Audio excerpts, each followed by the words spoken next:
Some crimes scream for attention. Others are designed to vanish without a sound. This is the kind of case that doesn't want to be solved. Listen carefully. Stay to the end. And decide for yourself. Was this man killed or erased? The call came in at 2:41 a.m. That alone told Detective Rachel Monroe more than the dispatcher's clipped voice ever could. Nothing honest ever happened after 2 in the morning. Crimes committed after midnight weren't driven by emotion or impulse. They were planned, measured, cleaned up before anyone even thought to look. 2 a.m. crimes weren't about chaos. They were about control. Rachel parked her unmarked sedan beneath a streetlight that flickered like it was deciding whether to stay alive. The engine clicked as it cooled, the sound unnaturally loud in an otherwise empty street. Rain had passed recently, leaving the asphalt dark and reflective, turning the road into a smeared mirror of sodium. Orange light, no sirens. No crowd noise. That bothered her immediately. A body without sound meant one of two things. Either the city hadn't noticed yet, or someone had made sure it wouldn't. She stepped out of the car, boots hitting pavement with deliberate weight. Denim jacket pulled tight against the cold.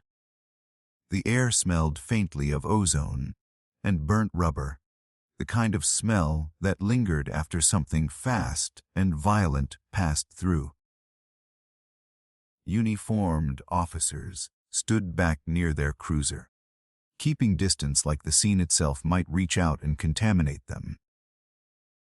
Yellow tape fluttered lazily, unnecessary, given the emptiness. Officer Patel approached her.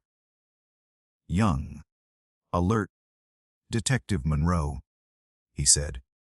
Victims male. Presumed hit and run. Rachel didn't answer right away. She was already looking past him. The body lay near the curb, positioned too neatly to be accidental. Flat on his back, arms resting at his sides, legs straight, shoes still on, laces tied. No blood pooling, no drag marks, no broken glass. Too clean. A hit and run, she repeated finally. Patel nodded. ME says internal trauma. No obvious external injuries. Probably clipped at speed. Rachel crouched down beside the body without touching it, eyes scanning, absorbing. She took in the details the way she always did, slowly, methodically, like the scene might flinch if rushed. Male, Caucasian, mid-40s. Office attire. Button-down shirt wrinkled but intact. Slacks unscuffed. Belt centered. Wallet bulging slightly in the back pocket. Untouched, that ruled out robbery. She leaned closer. No blood spatter on the curb. No scuff marks on the concrete. No tire residue on the clothing. You don't get a clean hit and run without leaving something behind, Rachel said quietly. Patel shifted his weight. That's what I thought too. She finally reached out, gloved fingers lifting the man's left wrist. His watch face was cracked. Not shattered, just fractured in a spiderweb pattern. Rachel tilted it toward the light. Stopped. 2:17 a.m. She checked her phone. Dispatch logged the first call at 2:33. 16 minutes. 16 minutes where a man was injured badly enough to die, and no one saw, heard, or recorded a thing. Rachel stood slowly and scanned the street. Apartment buildings loomed on both sides, windows dark. Not a single curtain stirred. Across the road, a laundromat sat closed, its metal shutter pulled down like an eyelid. No cameras mounted on light poles. No visible door cams. No traffic cameras at the intersection. It was as if the city had intentionally looked away. Run. Him, Rachel said. Everything. Name, employment, finances, phone pings. I want his digital footprint. Patel nodded, then hesitated. There's something else. He held out a small evidence bag. Inside was a folded piece of white paper, creased once, edges clean. Too clean to have been in a pocket long. Rachel took it, unfolded it carefully. 3 words. Written in neat, deliberate block letters. You won't hear it. Her jaw tightened. That was on him, she asked. Inside his coat pocket. Patel confirmed. Didn't fall out. Wasn't loose. Rachel stared at the message longer than she needed to. The handwriting wasn't rushed. No shake. No panic. This wasn't a warning written in fear. It was a statement. Back at the precinct, the fluorescent lights felt harsh after the quiet street. Rachel dropped into her chair and pulled the case file toward her. Victim, Evan Cross. Age 46. Cause of death, undetermined pending autopsy. She typed his name into the system. The results came back thin. Too thin. Evan Cross worked as a systems analyst for a logistics firm called Northline Solutions. The company existed. Barely. Paper filings. An address that mapped to a shared office space. No real web presence. No employee listings. No recent contracts. Rachel frowned. In 20 years, she'd learned the difference between a small company and a fake one. Northline sat uncomfortably in between. She pulled financials next. No debt. No major assets. No recent purchases. No withdrawals before death. His phone records were worse. Last outgoing call, 1:58 a.m. Last incoming call, 2:01 a.m. Location data after 205E unavailable. Unavailable wasn't the same as missing. Unavailable meant blocked. She sent out surveillance requests anyway. Nearby buildings. City traffic systems. Private storefronts within a 4-block radius. The responses came back fast. Too fast. Camera offline. Data corrupted. Footage overwritten. System error. Over and over again. Rachel leaned back. Fingers steepled, eyes unfocused. This wasn't coincidence. This was coordination. Someone hadn't just killed a man. They'd removed him from the city's memory. Her phone vibrated on the desk. Unknown number. Rachel answered without greeting. You're already behind. A calm male voice said. No accent. No distortion. Confident. Rachel straightened in her chair. Who is this? You're looking at the body. The voice continued. You should be looking at the gap. Her eyes dropped instinctively to the watch time in the report. Between what and what? She asked. Silence. Then the line went dead. Rachel stared at the phone for a long moment before setting it down slowly.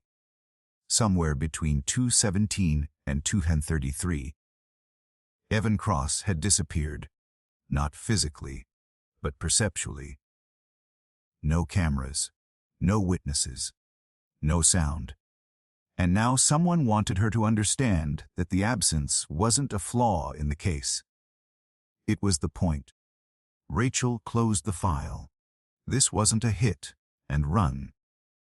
This was a silence engineered with intent. By 6:12 a.m., the city had started pretending again. Morning traffic filled the streets. Coffee shops opened. News vans rolled past the precinct chasing louder, easier stories. Whatever had happened to Evan Cross during those missing 16 minutes was already being buried under routine. Rachel Monroe didn't allow herself that luxury.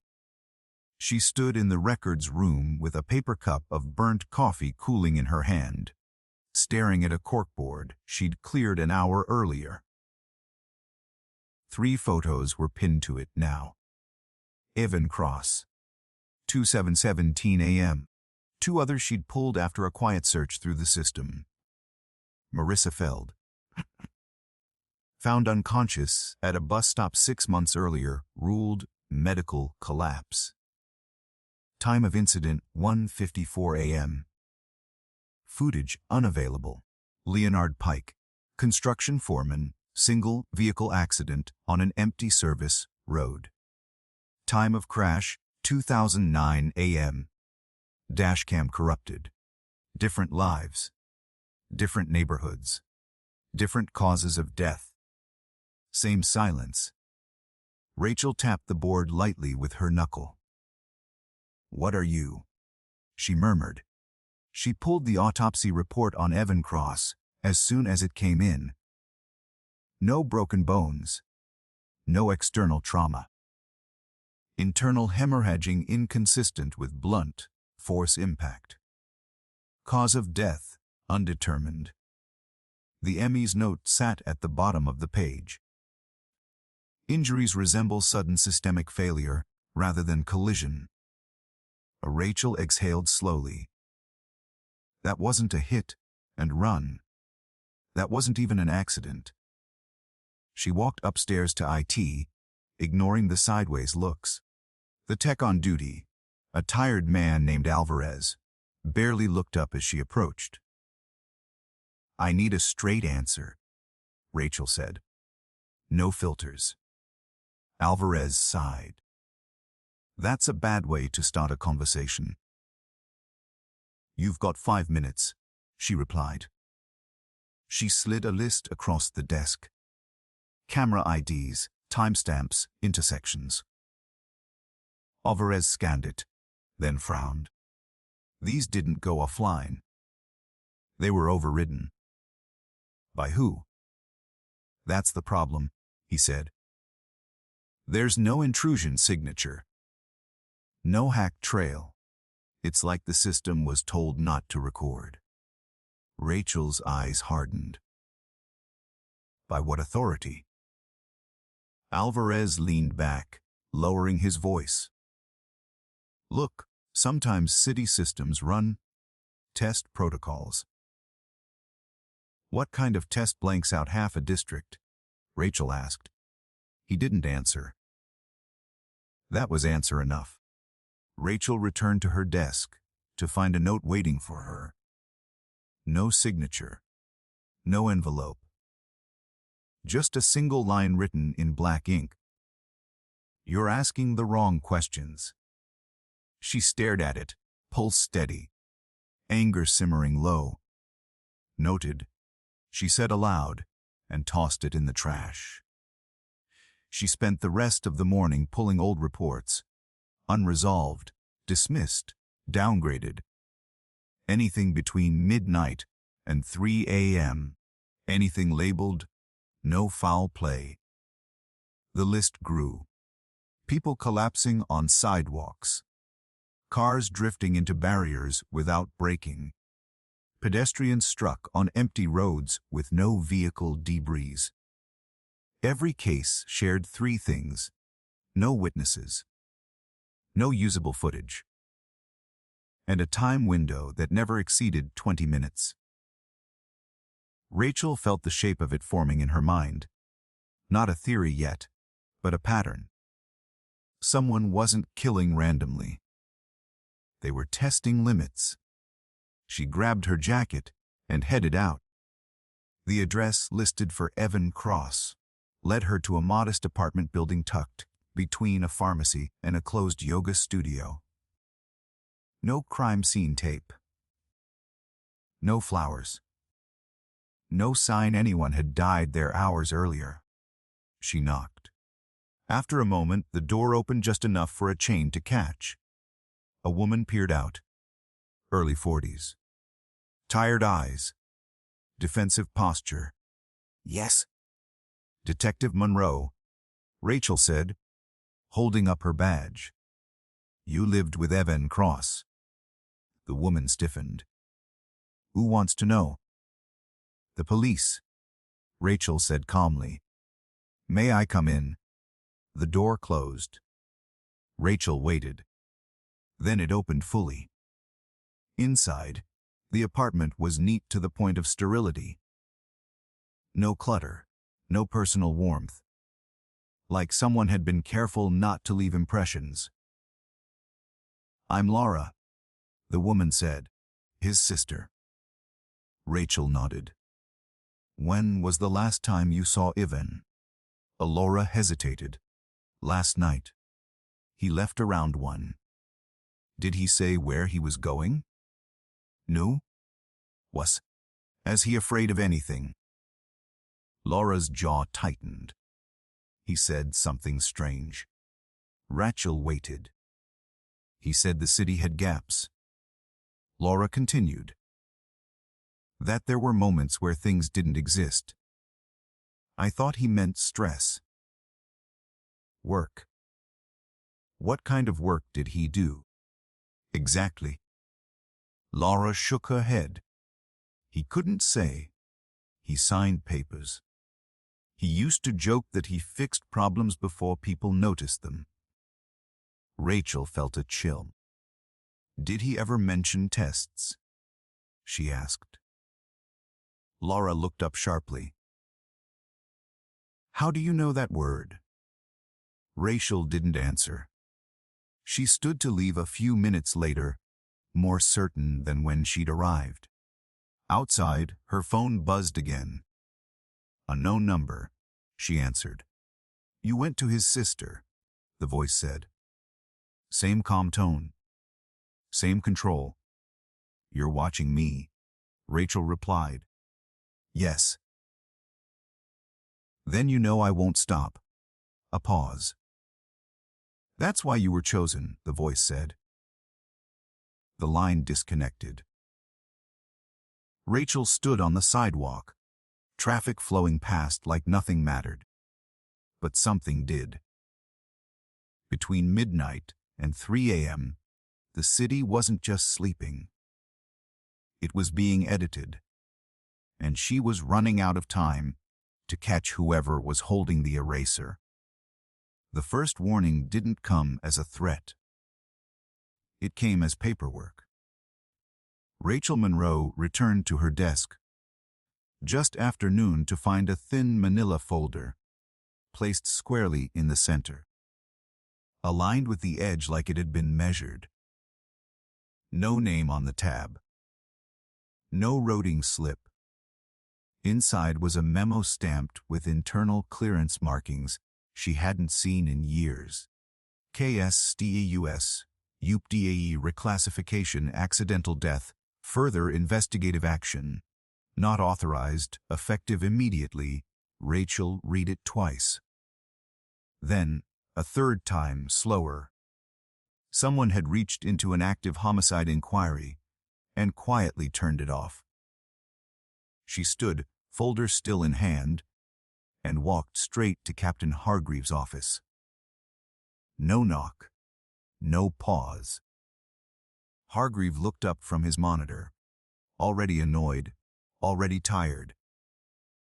"Tell me you didn't barge in here. Over a memo." Rachel dropped the folder on his desk. "You killed my case." Hargreave sighed and leaned back. "I saved you from it." "From what?" "From stepping on something you don't want under your boots." Rachel crossed her arms. "You're going to explain why an undetermined death with missing footage Internal injuries. Internal injuries and an anonymous caller is suddenly an accident. Hargreave lowered his voice. Because the directive came from above my pay grade. That's not an answer. That's the only one you're getting. Rachel stared at him. She'd known Hargreave long enough to recognize fear when it hid behind irritation. Who signed it? She asked. He hesitated. Who? She repeated. Hargreave slid the folder back toward her. You didn't see that memo. Rachel didn't move. You didn't answer my question. A long silence stretched between them. Then, quietly, internal oversight. Rachel felt something cold settle in her chest. Internal oversight wasn't a department. It was a curtain. A way to say the rules had changed without explaining how. She left his office without another word. Back at her desk, she pulled the file she wasn't supposed to touch anymore and slid it into her bag. The system might say the case was closed, but the city hadn't gotten the memo. She headed downstairs to evidence. The clerk on duty raised an eyebrow. That case is frozen. Rachel flashed a thin smile.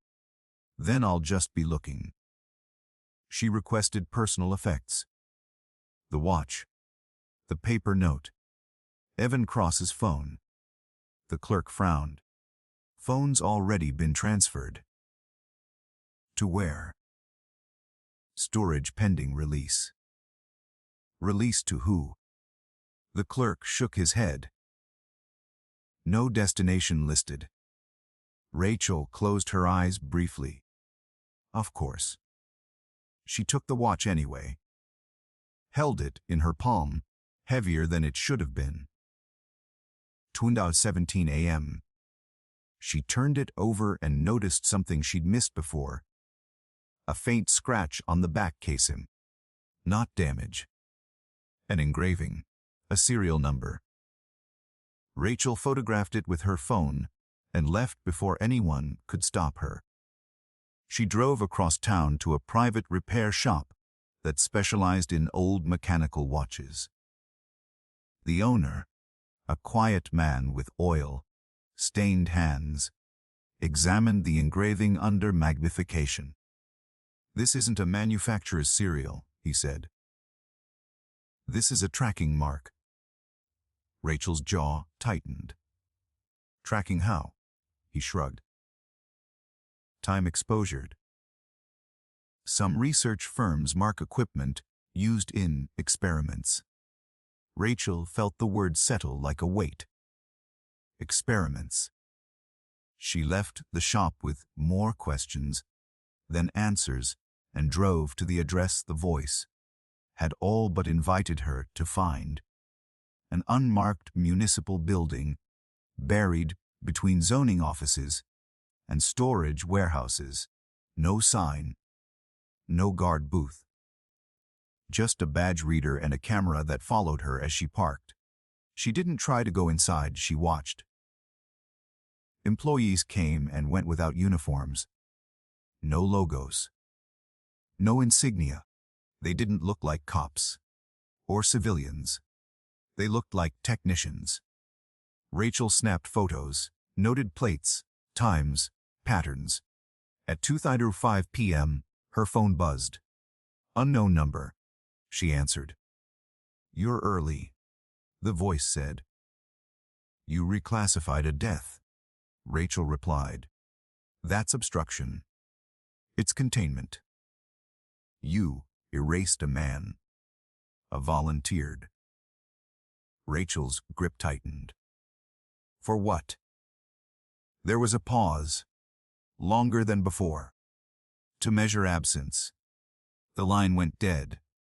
Rachel sat in her car, heart steady but mind racing. Absence. She thought of the cases, The gaps, the silence, the way the city blinked. This wasn't about killing. It was about removing perception. She returned to the precinct just in time to catch a systems alert on her terminal. A CCESS ROCAD CLEARA NCELEVL REDUCED CCS Phil LOCLKED. They weren't just warning her now. They were isolating her. Rachel shut down the terminal and leaned back in her chair, staring at the ceiling tiles. She'd seen this before. Not personally, but in other detectives. The ones who got too close to federal shadows and disappeared into desk work or early retirement. Or worse. Her phone vibrated again. This time, a message. Last chance to walk away. Rachel typed back without hesitation. See, not an option. The reply came instantly. Then listen carefully. Her screen filled with coordinates. A time 20:17 a.m. Tomorrow, Rachel locked her phone and stood. Whatever was happening between midnight and 3 in this city wasn't finished. And whether they liked it or not, she was now part of the experiment. Rachel Monroe didn't go home. She hadn't planned to sleep anyway. By the time the city slipped from evening into night, she had positioned herself 2 blocks from the coordinates sent to her phone. An unmarked intersection, residential adjacent, no bars, no late night traffic, the kind of place people forgot existed once the sun went down. She killed the engine at 1:42 a.m. and let the car coast into shadow. The silence felt rehearsed. No distant sirens. No arguing voices drifting from apartments. Even the usual hum of traffic felt muted. Like someone had turned the city's volume knob down just enough to be unsettling. Rachel checked her watch. 1:56 a.m. She opened the glove compartment and removed a small digital recorder, clipped it to her jacket, and switched it on. If the city wouldn't remember, she would. She stepped out of the car and crossed the street. Slowly, boots echoing, once before the sound seemed to vanish mid-air. That was the first sign. Sound decay. She stopped walking. Listened. Nothing. Not even the far-off hiss of tires on wet pavement. Rachel exhaled and felt it disappear without echo. She checked her phone. Signal full. Clock running. No alerts. The intersection itself was ordinary. Crosswalk lines fading, a dented street sign, a storm drain clogged with old leaves. No cameras. No visible sensors. Which meant the sensors were hidden. 2:06 a.m. Rachel felt it then. A pressure behind her ears, subtle but unmistakable. Like altitude change without movement. Her vision sharpened at the edges, colors flattening slightly. She'd felt this before, years ago, standing too close to a military-grade jammer during a joint task force briefing. Not dangerous. Just wrong. 20:20 a.m. The streetlights flickered. Once, twice. Then stabilized. Rachel pulled her jacket tighter and forced herself to breathe slowly. Panic was data noise. Calm was clarity. Her recorder's red light was still blinking. Good. 2:16 a.m. The pressure intensified. The world felt thinner. Rachel realized she could no longer hear her own footsteps when she shifted her weight. She stomped once, hard, nothing. The city wasn't silent. It was being muted. 20:17 a.m. The lights went out. Not black, dim. Like someone had thrown a translucent veil over reality. Edges softened, depth flattened. Distance became meaningless. Rachel's phone vibrated in her hand.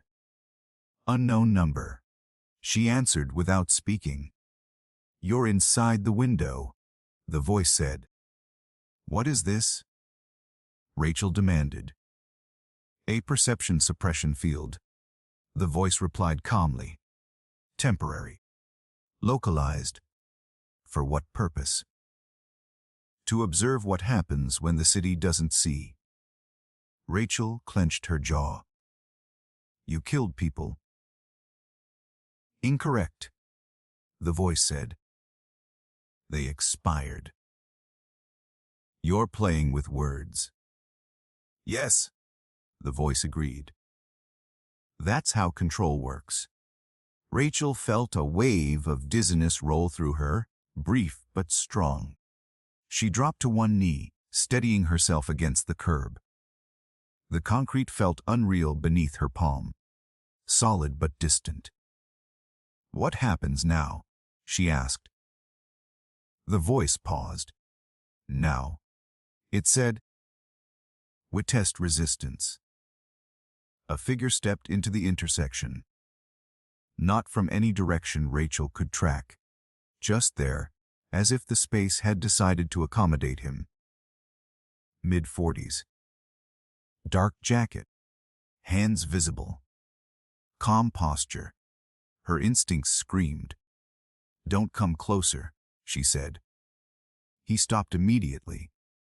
"Your auditory response is delayed by 6 milliseconds," he said conversationally. "Visual processing is intact. Motor control slightly impaired." Rachel pushed herself to her feet. "You're monitoring me." "Wes." "Why me?" "Because you noticed the silence." The pressure spiked. Rachel's knees buckled, but she stayed upright, forcing her body to obey through will alone. She'd been trained for pain, for fear, for disorientation. She hadn't been trained to exist where the city didn't. "You let people die," she said through clenched teeth. The man tilted his head. "They volunteered." "That's a lie." "No," he said gently. "It's informed consent, within parameters." Rachel laughed once, sharp and humorless. "You erased them." "We removed perception," he corrected. "The body follows." Her recorder vibrated faintly against her jacket. Recording. "What happens when the field ends?" Rachel asked. "Memory bleed," he replied. "The city forgets again." "You won't?" Rachel met his eyes. "That's the mistake you're making." "Oh," he said. "You think forgetting is the default," she continued. "It's not. Someone always remembers." The man smiled faintly. "That's why you won't be erased." The pressure dropped suddenly. Sound rushed back in like a wave crashing against shore.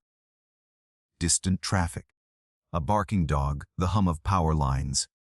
The streetlights flared to full brightness. 20:18 a.m. The man was gone. No footsteps. No retreat. No distortion. Just absence. Rachel staggered back to her car. Heart hammering now that the adrenaline had room to breathe. She slid into the driver's seat and locked the doors. Her recorder was still running. She turned it off and sat there, hands shaking slightly, staring at the intersection as if it might blink again. It didn't. Her phone buzzed one last time. Unknown number. "You passed the first threshold," Rachel typed back slowly. "You just made me a witness." The reply came after a pause. "A witnesses change outcomes." Rachel started the car and pulled away, the city rushing back into motion around her, like nothing had happened. But she knew better now. Between midnight and 3, the city didn't sleep. It surrendered. And she had just proven it could fight back. The city didn't remember the night. By morning, the intersection at Delancey looked like every other corner. Trash swept to the curb, streetlights steady, commuters already irritated by nothing in particular. Whatever had happened at 2017 a.m. had left no bruise on the surface of the world. But Rachel Monroe remembered everything. She arrived at the precinct before sunrise, recorder heavy in her pocket like a second badge. She didn't rush to her desk. She didn't log in. She walked straight to the evidence room and requested a single item under an unrelated case number she still had clearance for. A blank storage drive. Back at her desk, she transferred the audio file manually. No network, no cloud, no traceable system. The waveform appeared on her screen, jagged in places where sound had bent instead of breaking. She listened. At first, there was nothing. Just her breathing, her boots on pavement. Then, absence.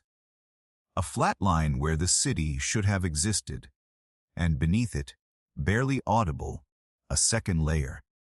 Her own voice, asking questions, refusing to stop. Rachel sat back slowly.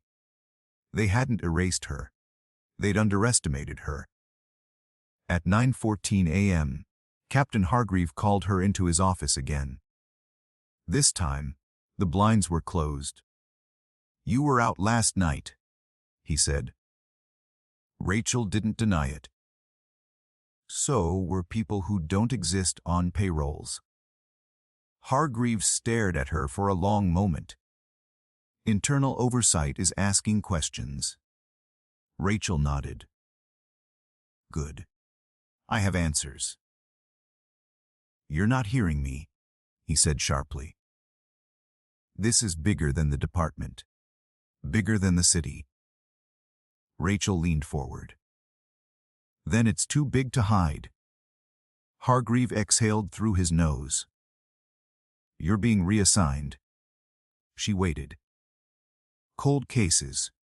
He finished. Effective immediately. Rachel stood.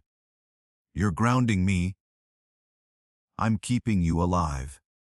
She paused at the door. You won't. Hargreave looked up. What does that mean? It means. Rachel said evenly. You just took away my badge access. Not my memory. She left before he could respond. By noon, her terminal access was gone. Her parking privileges revoked. Her name quietly removed from active rosters. But the city hadn't taken everything. She spent the afternoon doing what she did best. Talking to people who had been told not to talk. Retired dispatchers.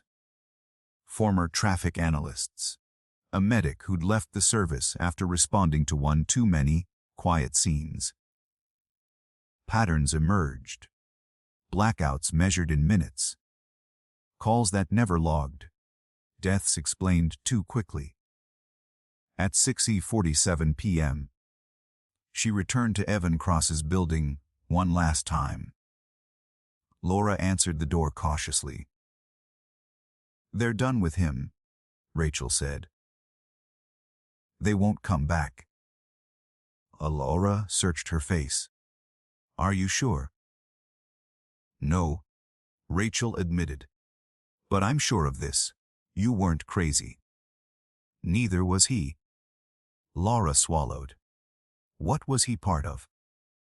What Rachel chose her words carefully. A system that believes if no one hears something, it didn't happen. Laura nodded slowly. And you? I hear everything. That night, Rachel sat alone in her apartment. City noise drifting through open windows. Sirens. Arguments. Life. She played the recording again, this time with headphones. At the end of the file. After the pressure, after the voice, after the lights returned, there was something new. A sound she hadn't noticed before. A breath. Not hers. She froze the playback and zoomed in. A whisper, buried beneath restored city noise. Iteration complete. Rachel removed the headphones and stared at the wall. This wasn't over. It was ongoing. She pulled a notebook from a drawer. Paper, old-fashioned, untraceable.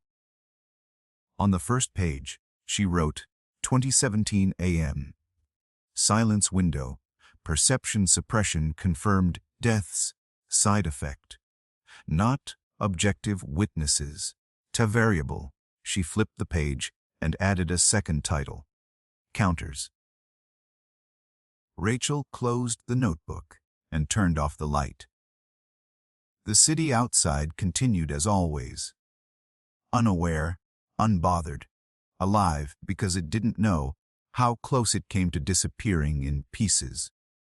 Somewhere between midnight and 3, the system would run again. But next time, it wouldn't be unopposed. Because one detective had heard the silence.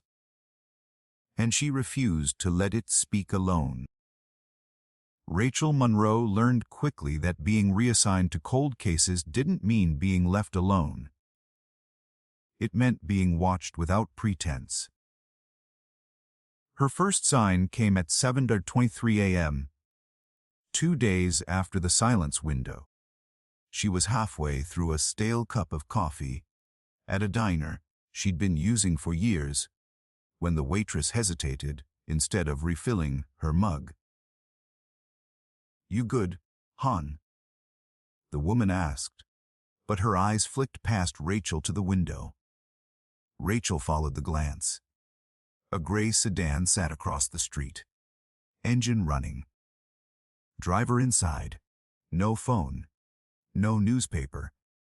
Just hands on the wheel, staring straight ahead. Rachel counted 10 seconds. The sedan pulled away smoothly, no rush, no concealment. Message received.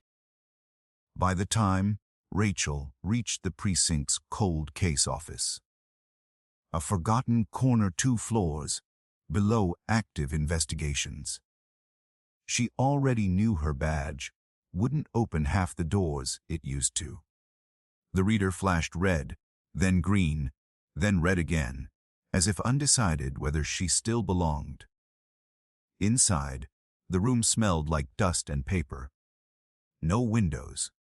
No cameras that were obvious. 3 desks, all abandoned except hers. On her chair sat a box. Plain cardboard. No tape, no label. Rachel didn't touch it immediately. She circled it, checking the seams, the bottom, the corners. No wires. No weight shift. Just paper inside. When she finally opened it, she felt something tighten in her chest. Files. Dozens of them. Photocopies, not originals. Old incident reports. Medical examiner summaries. Traffic collision logs. Each one tagged with a handwritten time in the margin. 2003 a.m., 11 a.m., 2:19 a.m., all inside the window. Rachel sat slowly. Someone had just handed her a roadmap. At the bottom of the box was a single sheet, folded once. We're not all comfortable with the eraser. No signature. No threat. Just resistance. Rachel spent the rest of the day reading. The stories blurred together at first. Lonely deaths. Unexplained collapses. Accidents that never quite aligned with physics. But patterns emerged the longer she looked. Subjects skewed toward people who noticed systems. Analysts, engineers, transit planners, emergency dispatch supervisors. People who saw how cities breathed. People who asked questions. At 4:03 p.m., the power flickered. Once, twice. Rachel froze. Not again, she thought. But the lights stabilized. The hum of the building returned. She exhaled slowly. That night, she didn't go home. She followed one of the files. A former traffic systems engineer named Victor Hale. Died 3 years earlier. Single, car accident on an elevated ramp at 2:14 a.m., dashcam corrupted. Autopsy inconclusive. Rachel drove the route. Same curve. Same blind spot. Same lack of cameras. She parked on the shoulder and the city sounded normal. Alive. Messy. Good. She checked her watch. 1:59 a.m. Rachel didn't move. She waited. At 2:07, the pressure returned, but weaker this time. A familiar sensation dulled, like an echo instead of a command. Rachel smiled faintly. They were adjusting. Testing new parameters. She raised her phone and began recording video manually. No apps. No network. Rachel Monroe, she said quietly into the dark. I'm here. I'm listening. The pressure wavered. Streetlights flickered, but didn't dim. Somewhere nearby, a car horn blared. Sound carried. Rachel laughed under her breath. You can't mute everything, she said. Cities are too loud. Her phone vibrated. Unknown number, she answered. You're destabilizing the environment, the voice said. Not calm this time. Tense. Good, Rachel replied. That means it's real. Silence. Then, you don't understand what happens if the field collapses. Rachel looked out over the city, lights stretching endlessly. Then explain it. On the record. The voice hesitated. That was new. Rachel ended the call herself. She drove back to the precinct as dawn crept in, mind sharp despite exhaustion. This wasn't just about exposing a secret anymore. There were others. People inside the system who didn't agree. People who remembered. Rachel placed the box of files into a locker she'd memorized years ago. No number, no digital record. Then she opened her notebook and added a new section beneath counters. Allies. She underlined it twice. Between midnight and 3, the city was still vulnerable. But now, it wasn't silent. It was arguing back. And Rachel Monroe intended to make sure it was heard. The message arrived the old way. Paper. Rachel Monroe found it taped beneath the edge of her desk when she returned to the cold case office just before midnight. No envelope. No handwriting she recognized. Just a strip of plain white printer paper folded twice, the corners pressed flat like it had been ironed. One sentence. If you want answers, stop recording. Rachel didn't move for a full minute. The office around her hummed softly. Air circulation, distant elevators, the low vibration of a building that never fully slept. She checked the corners, the ceiling tiles, the light fixture above her desk. Nothing obvious. She peeled the paper free and read it again. Stop recording. Not stop investigating. Not stop asking. Recording. She reached into her jacket and felt the familiar weight of the digital recorder. She'd started carrying it constantly, Insurance against erasure. A habit. A crutch. Rachel turned it off. Then she waited. 5 minutes passed. 10. At 12:19 a.m., the hallway light outside her office flickered. Not off, just dimmer, like a nervous thought passing through the building. Footsteps followed. Measured. Unhurried. A man stopped in the doorway. Late 40s. Early 50s. Plain clothes that were too plain. Gray jacket, neutral slacks, no personal flair. The kind of person your eyes slid off, unless you made yourself look. "You shouldn't be here," Rachel said. The man closed the door behind him carefully. "Neither should you." He didn't sit. He didn't offer a name. "Start talking," Rachel said. He studied her for a moment, then nodded once. "They call it the quiet interval." Rachel's jaw tightened. "That's not a name. That's branding." "It helps with funding," he replied. She watched him closely now. The way he stood. The way his eyes tracked the room automatically. Trained, but not law enforcement. "Who are you?" she asked. "Someone who built part of the system," he said. And realized too late what it was being used for. Rachel leaned back in her chair. "You left me a box of dead people." The man's expression tightened. "I left you proof." "Why now?" "Because you survived the window." Rachel felt the words settle. "So you know what happens at 2017. "I helped design the suppression envelope," he said quietly. "Sound attenuation. Visual flattening. Perception lag. The goal was never death. And yet," Rachel said, "people died." "Wes," he admitted. "Because removing perception doesn't remove biology. The heart still needs context. The brain still panics when feedback disappears." Rachel stared at him. "You tested it on civilians." "No," he said. "We tested it on volunteers." "At first. First," Rachel repeated. The man exhaled slowly. Then the scope expanded. The mandate changed. "To what?" Rachel asked. "Urban resilience modeling," he said. They wanted to know how much of a city could be blinded before it broke. Rachel felt a surge of anger. "Cities aren't machines.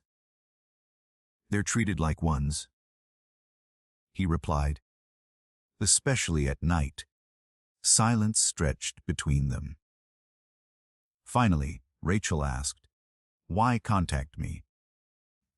"Because internal oversight flagged you as a variable," he said. "And variables are dangerous." Rachel smiled faintly. "That's the nicest thing anyone's called me this week." He almost smiled back. Almost. "They're accelerating," he continued. "More windows. Shorter gaps. They're trying to stabilize the field before someone else notices." "Someone like me," Rachel said. "Someone louder," he corrected. "You're not the threat yet." Rachel's eyes hardened. "Yet." The man stepped closer and lowered his voice. "You need to stop carrying the recorder. It acts like a beacon. The field adapts to persistent witnesses." Rachel thought of the pressure, the distortion, the way the city had pushed back in Block 6. "They're adjusting because I'm adjusting," she said. "Yes. That's the problem. A sudden tremor passed through the building. Not an earthquake, just a vibration, like distant machinery spooling up. The man stiffened. They're running a test. Rachel checked her watch. 12:47 a.m. Too early, she said. They changed the schedule. The lights dimmed. Not fully. Not yet. Rachel stood. Where's the control node? The man hesitated. Rachel stepped closer. If you came here, it's because you're done being quiet. Another flicker. The man closed his eyes briefly. Then, Municipal Annex. Sublevel 3. No signage. No names. Rachel nodded once. You're coming with me. He shook his head. I won't make it through the window. You helped build it, Rachel said. You can help break it. The vibration deepened. Somewhere in the building, a fire alarm chirped, once, then fell silent. Rachel grabbed her jacket. Last chance. The man met her gaze. Fear there now, and resolve. I'll slow them, he said. You expose them. Rachel didn't argue. She turned and headed for the door. As she stepped into the hallway, sound began to thin again. Not gone, just stretched. Like a recording played at the wrong speed. The man called after her, voice already fading. Detective, when the city goes quiet. Rachel looked back. Trust what resists. The lights went out. Rachel ran. Between midnight and 3, the system had made its first mistake. It spoke to the wrong witness, and now it was about to be heard. The Municipal Annex wasn't on any map Rachel Monroe trusted. It sat behind the public, facing buildings like an afterthought. Concrete, windowless, anonymous. The kind of structure designed to be ignored. No flags, no signage, just a badge reader at a side entrance and a security camera that didn't blink when she parked beneath it. Rachel checked her watch. Rachel 58 a.m. The silence window had started early. She stepped out of the car and felt it immediately. Not the full suppression, not yet, but the prelude. Sound felt slightly delayed, like the city was thinking before responding. Her boots struck the pavement a fraction of a second before she heard them. She didn't swipe her badge. She waited. At 1:01 a.m. the door unlocked itself with a soft click. Rachel smiled thinly. Still underestimating, she muttered and went inside. The corridor beyond was narrow and lit with low, institutional lighting. No art, no posters, no emergency exit diagrams. The walls absorbed sound instead of reflecting it. She moved quickly. Sublevel 1 held storage. Municipal records, boxed and forgotten. Sublevel 2 housed server rooms humming with low, steady power. Sublevel 3 was different. The air changed. Cooler. Thinner. Charged.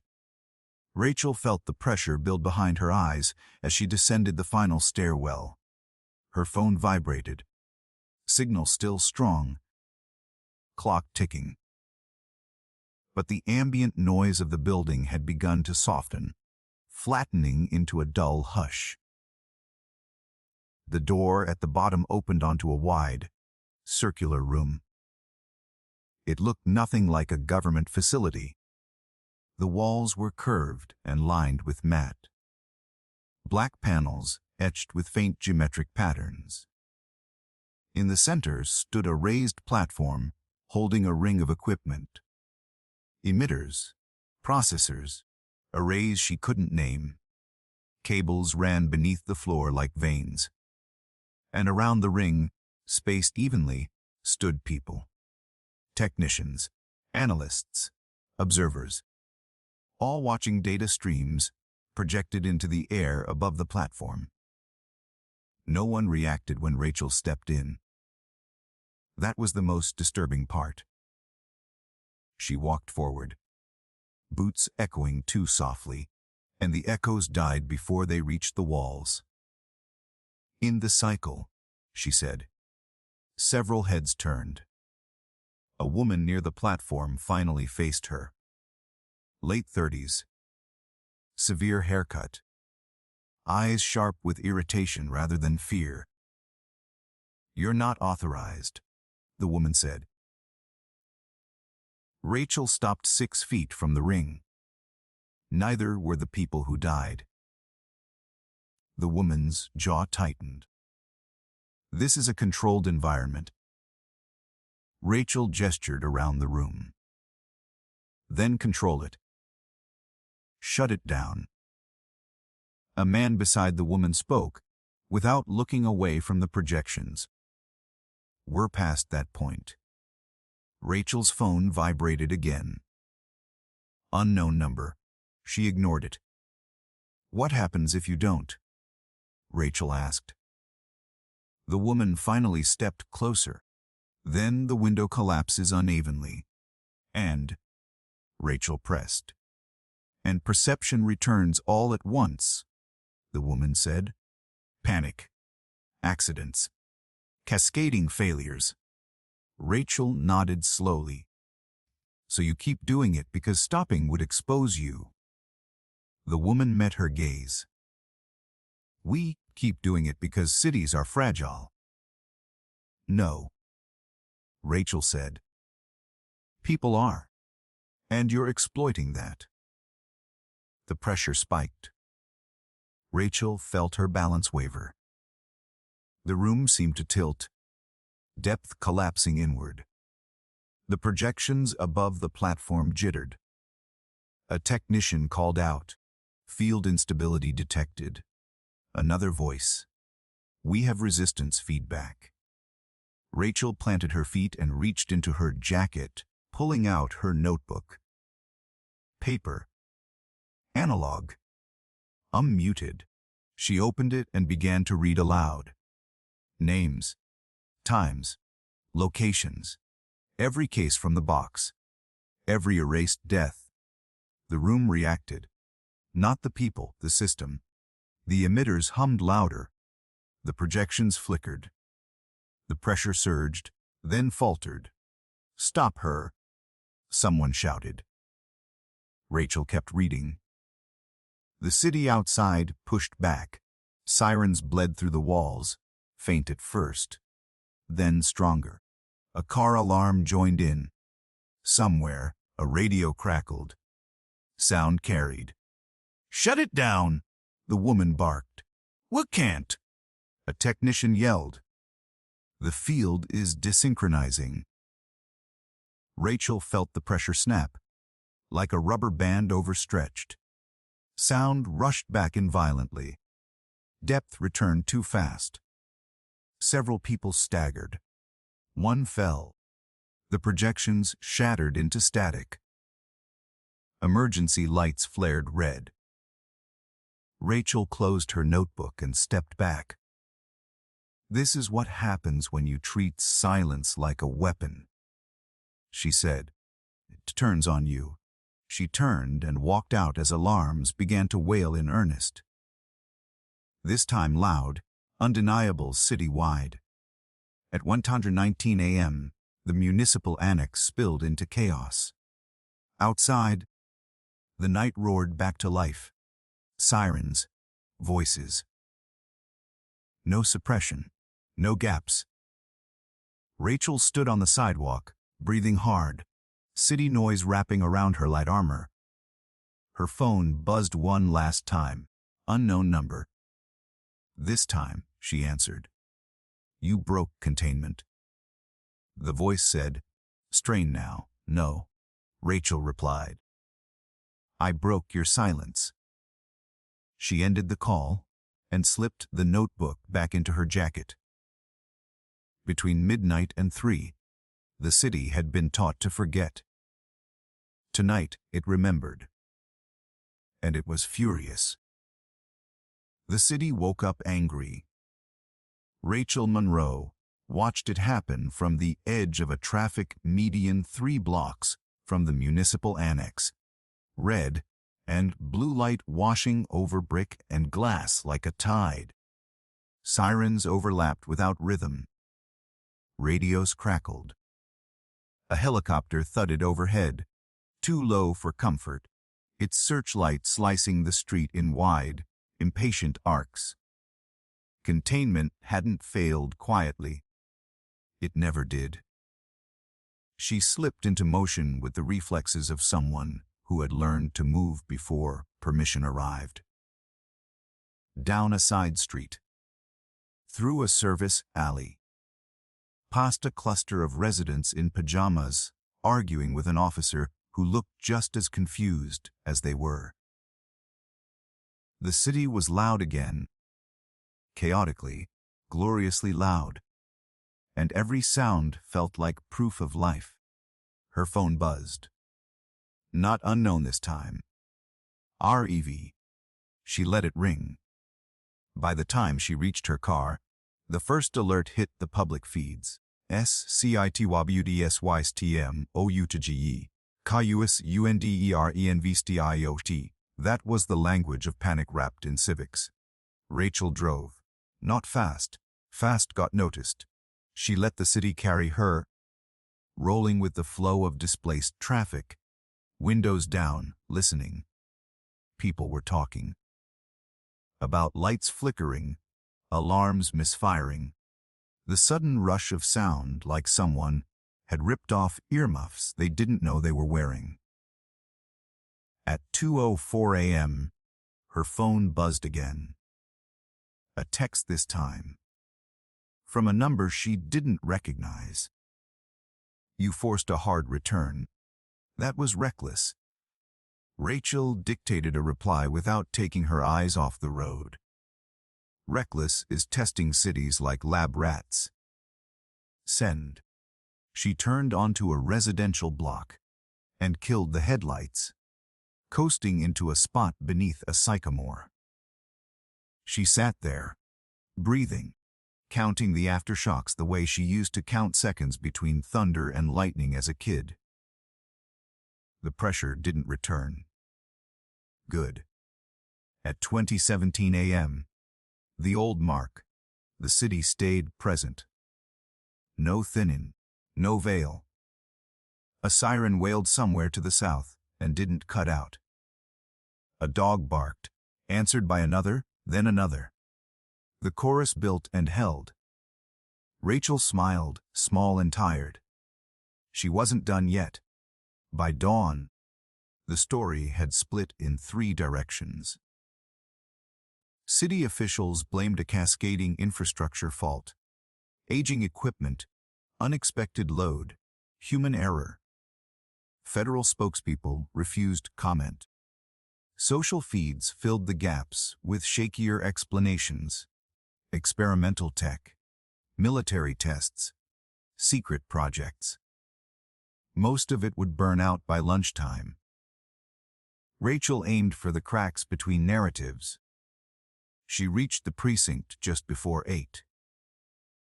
The building buzzed with the kind of tension that came from too many briefings and not enough answers. Her badge still opened the front door. For now. Captain Hargreave was waiting at her desk. "You don't return my calls," he said. Rachel set her keys down. "I didn't miss them." He lowered his voice. "Oversight is here," she said. "I brought receipts." His jaw tightened. "You don't understand." "I understand perfectly." Rachel cut in. They ran unauthorized perception suppression across populated districts. People died. And they did it again last night, until the city pushed back. Hargreave glanced around, then leaned closer. They're calling it a near miss. Averted catastrophe. Rachel met his eyes. That's because someone interrupted them.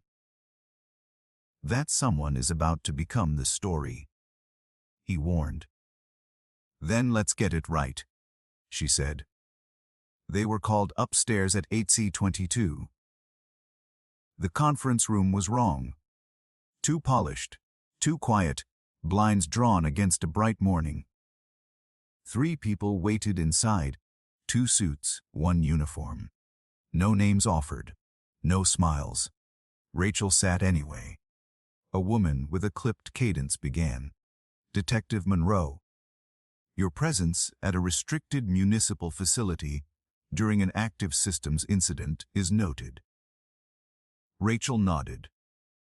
So, are the deaths that led me there? The woman ignored that. You interfered with a stabilization protocol. Rachel slid a folder across the table. Photocopies. Times. Names. The box, distilled. You interfered with a crime. Rachel corrected. The uniformed man cleared his throat. This falls under federal authority. Then federal authority needs to explain the quiet intervals. Rachel said. On the record. Silence. The second suit spoke, voice mild. There is no proof your interpretation is accurate. Rachel tapped the folder. Then subpoena my recorder. Another pause. The woman's eyes narrowed. You don't have one. Rachel smiled faintly. I don't carry beacons anymore. They ended the meeting with procedural fog. Reviews, internal assessments, jurisdictional boundaries. Nothing actionable. Everything deniable. Outside, Hargreave stopped her. They'll sideline you. They already tried. They'll do worse. Rachel considered him. You're not angry enough. He flinched.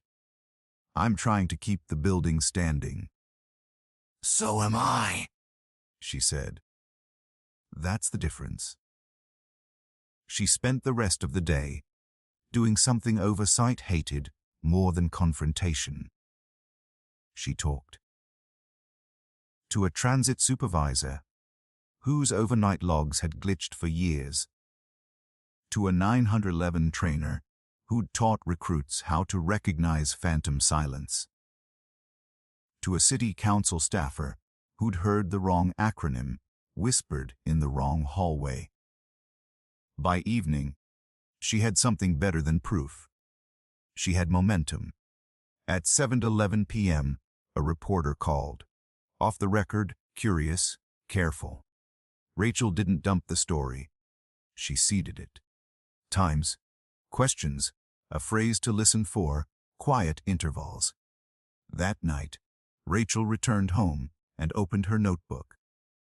Counters, allies. She added a third heading, exposure. Her phone buzzed once more. Unknown, but different. No edge this time. You changed the environment, the message read. The model is compromised.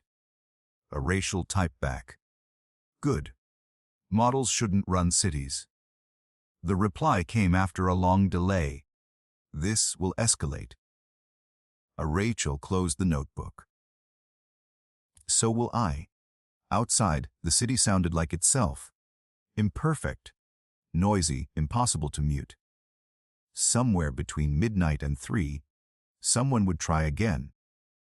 But next time, the silence wouldn't be alone. And neither would she. The story didn't break. It seeped. Rachel Monroe understood that by the second morning, when 3 different outlets used 3 different headlines to describe the same unexplained night, and all 3 avoided the same words. No one said silence. No one said window. They said outage. They said glitch.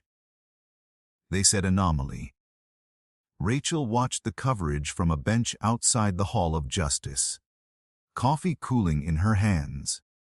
A producer on one screen spoke about aging infrastructure. A city spokesperson on another emphasized public safety remained uncompromised. The lies were careful, measured, built to calm, not convince. Good, Rachel thought. Calm leaves space. Her phone buzzed with a number saved under no name. Rapat CRs OFF heard about a pattern. Midnight to 3. Any comment? Rachel typed back 3 words. Ask dispatch trainers. She didn't wait for a reply. By noon the counter move arrived. It came dressed as compliance. Internal Oversight released a memo praising inter-agency coordination and announcing an independent review. Names withheld, scope classified. The language was clean enough to launder guilt. The timing was precise enough to feel smug. Rachel felt the pressure return. Not the field, not yet, but the humankind. Calls went unanswered. Doors closed gently. People who'd been talkative the day before grew careful. She needed amplification. Not a dump. Not a leak. A chorus. She drove across town to a community college, where the media lab doubled as a civic journalism incubator. Young reporters. Old instincts. Fewer filters. She met a professor she trusted and laid out a narrow slice of the truth.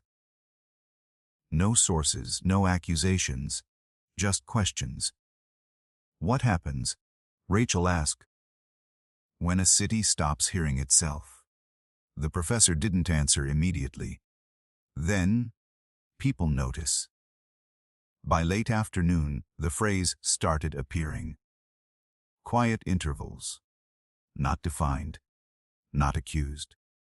Just mentioned. A curiosity that refused to stay in the margins.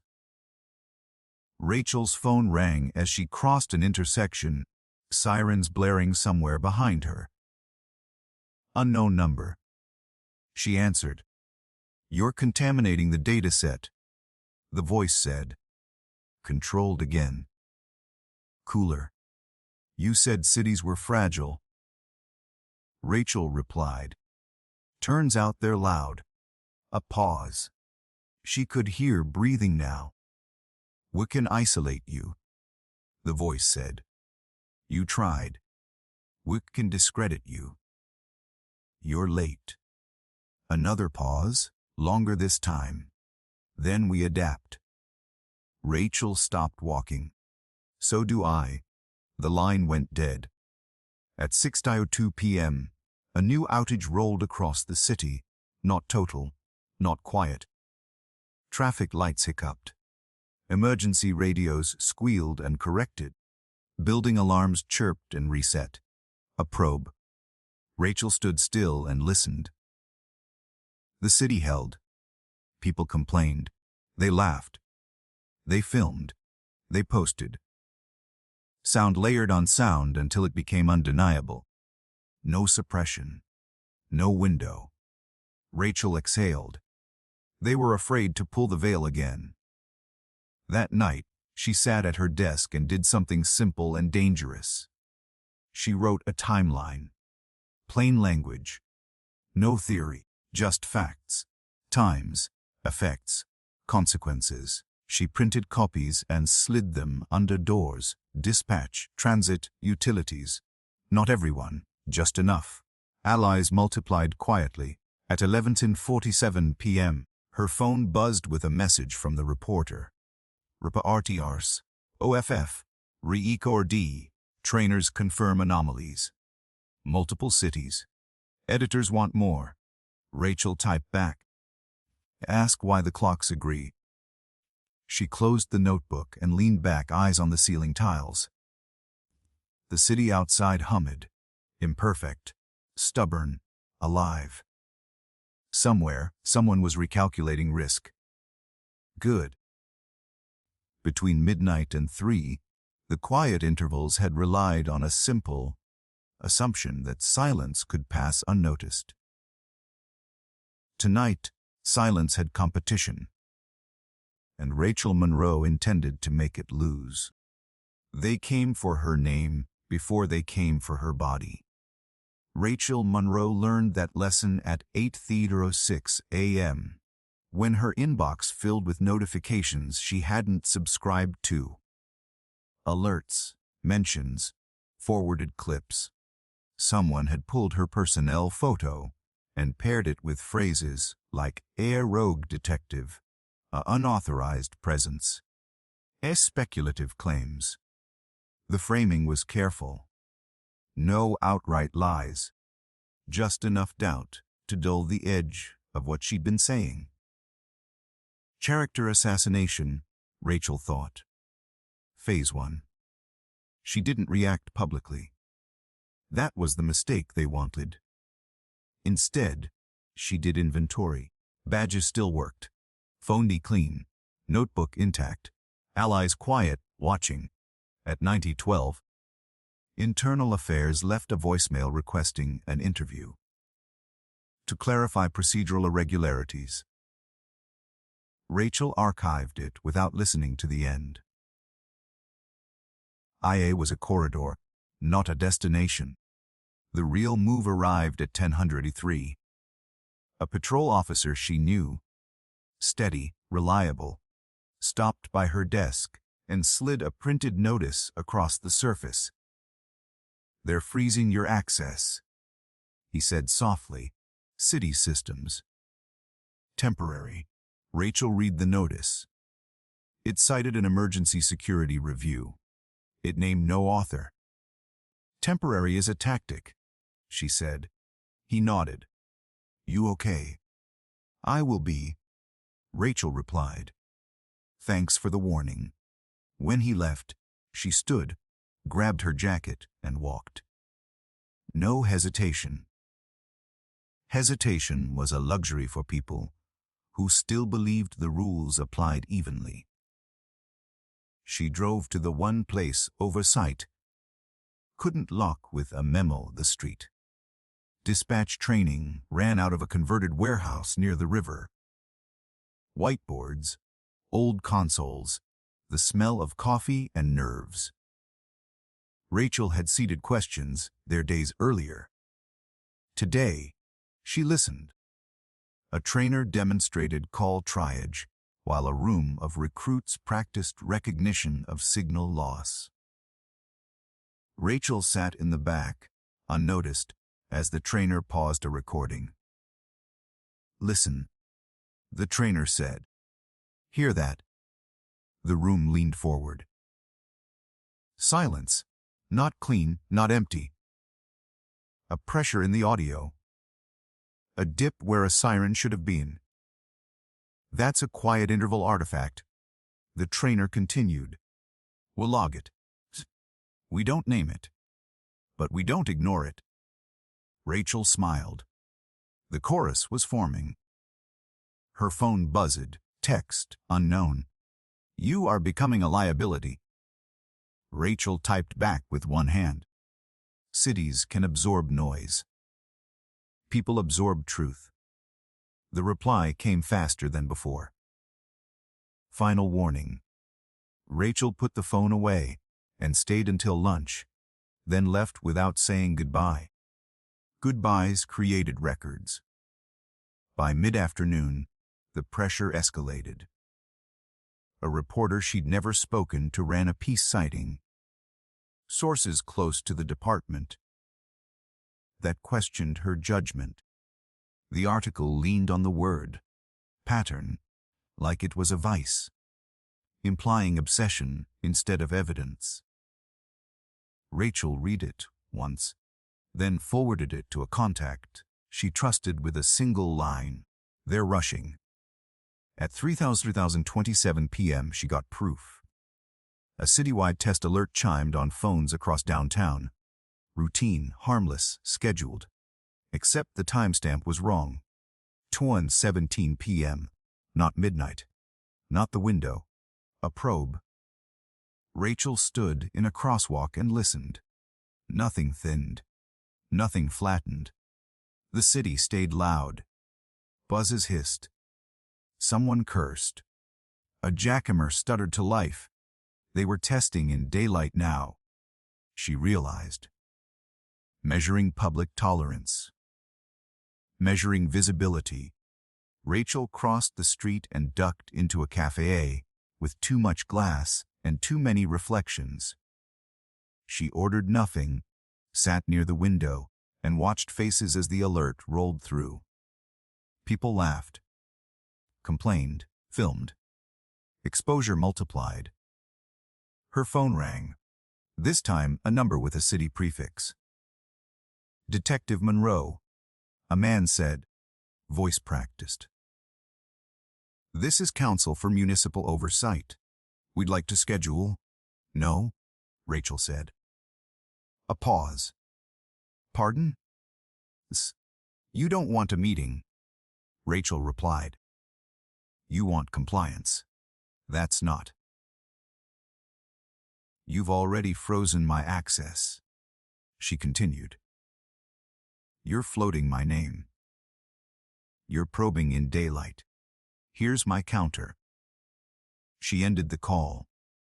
Rachel opened her notebook and tore out a page. On it, she wrote a list of times and places. Nothing classified, nothing accusatory. Just a map of moments where the city had gone quiet and then rushed back. She photographed the page and sent it to 3 people. Not reporters. Editors. Subject line, pressure test results. At 6:41 p.m., the second phase began. A patrol car pulled her over on a minor infraction that wasn't one. The officer was apologetic. Professional. Embarrassed. Just doing what I'm told, he said. Rachel nodded. I know. He ran her license, returned it, and let her go without a ticket. Oversight wanted friction, not arrests. Yet, she drove until dusk, then parked above the river and watched the city lights come on, one by one. Sound drifted up. Music, traffic, laughter. A living thing. Her phone buzzed again. Unknown. You forced a daylight adaptation. The voice said. There was strain now. That was not authorized. Rachel leaned against the railing. Neither was the silence. If you continue, the voice warned, we will isolate you completely. Rachel closed her eyes and listened to the river slap stone. You already tried that. The city didn't comply. Silence on the line, real this time. She ended the call herself. Night fell. Midnight approached. At 11:58 p.m., Rachel stood on a busy corner and watched clocks roll over. She didn't move. She didn't record. She listened. The city stayed present. No veil, no gap. At 12:07 a.m., a siren wailed and didn't cut out. A cheer rose from a bar down the block. Somewhere, a radio crackled and kept talking. Rachel exhaled a breath she hadn't realized she was holding. They were boxed in. Block the truth, it spread sideways. Test in daylight, it laughed back. Attack the witness. You make her louder. Rachel opened her notebook and wrote one line beneath. Exposure. Pressure reverses when observed. She closed the book and walked. The city loud around her, unmuted and unafraid. Oversight had tried to test her. Instead, they'd revealed themselves. And the night, once their ally, had turned against them. The summons arrived at 9:01 a.m. on heavy paper. Not a warrant, not a subpoena, an invitation, worded politely, legally, and with just enough authority to feel mandatory. RQST FAFAR. Tsuopirati Administrative Review. Municipal Oversight Scope Conduct. Communications. External Influence. Rachel Monroe read it once, then folded it and slid it into her notebook. Legal pressure, she thought. Phase 3. They couldn't mute the city anymore. They couldn't isolate her without backlash. So they did what institutions always did when noise failed. They buried people in process. Rachel didn't ignore the summons. She prepared for it. By noon, she'd made 6 calls and sent 3 messages. Short, careful, deniable. She asked for logs, not opinions. Procedures, not theories. Training materials. Audit trails. Anything that survived because it had been boring enough to escape attention. At 20:13 p.m., she walked into a law office she didn't usually trust and sat across from a municipal compliance attorney who owed her a favor from a case years back. "They're setting you up," the attorney said, skimming the summons. "Fishing expedition." Rachel nodded. "Then we give them a net." At 7:40 p.m., the first piece fell into place. A transit supervisor forwarded her a maintenance log marked routine calibration. The timestamps were neat, the language bland, but the intervals told a story. Micro adjustments to signal gain, audio dampening, visual processing latency, all scheduled between midnight and 3. Rachel printed it. At 6:05 p.m., a utilities engineer sent her an anonymized chart showing power smoothing events that didn't correlate to demand spikes. Quiet corrections layered atop quiet nights. She printed that, too. By the time she arrived at Oversight's downtown offices the next morning, Rachel carried a slim folder and nothing else. No recorder, no phone. Paper again. The conference room was larger than it needed to be. Windows overlooking the city. A long table with too much polish. 4 people waited this time. New faces. Sharper suits. The woman with the clipped cadence nodded. "Detective Monroe." "Thank you for cooperating." Rachel sat.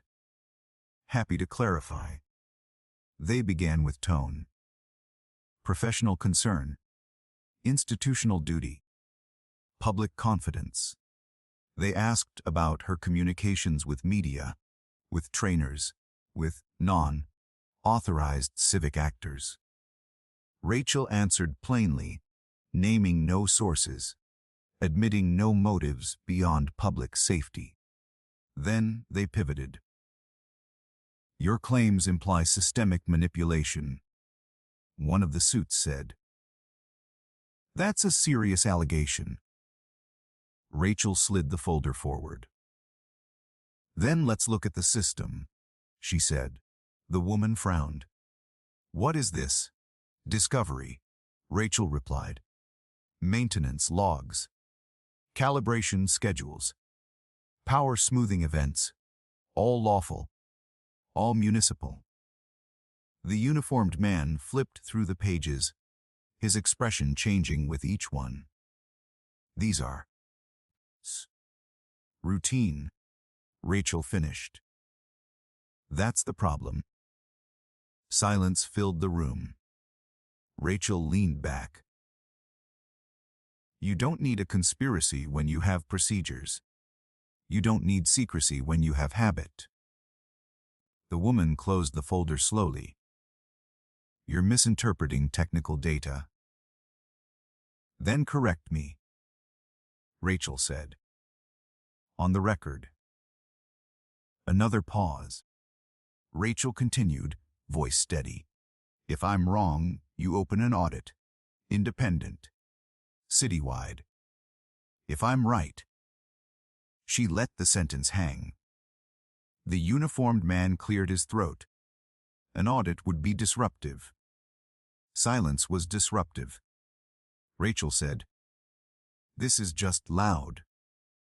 They ended the meeting without a decision. No threats. No concessions. Process again. But process had a weakness.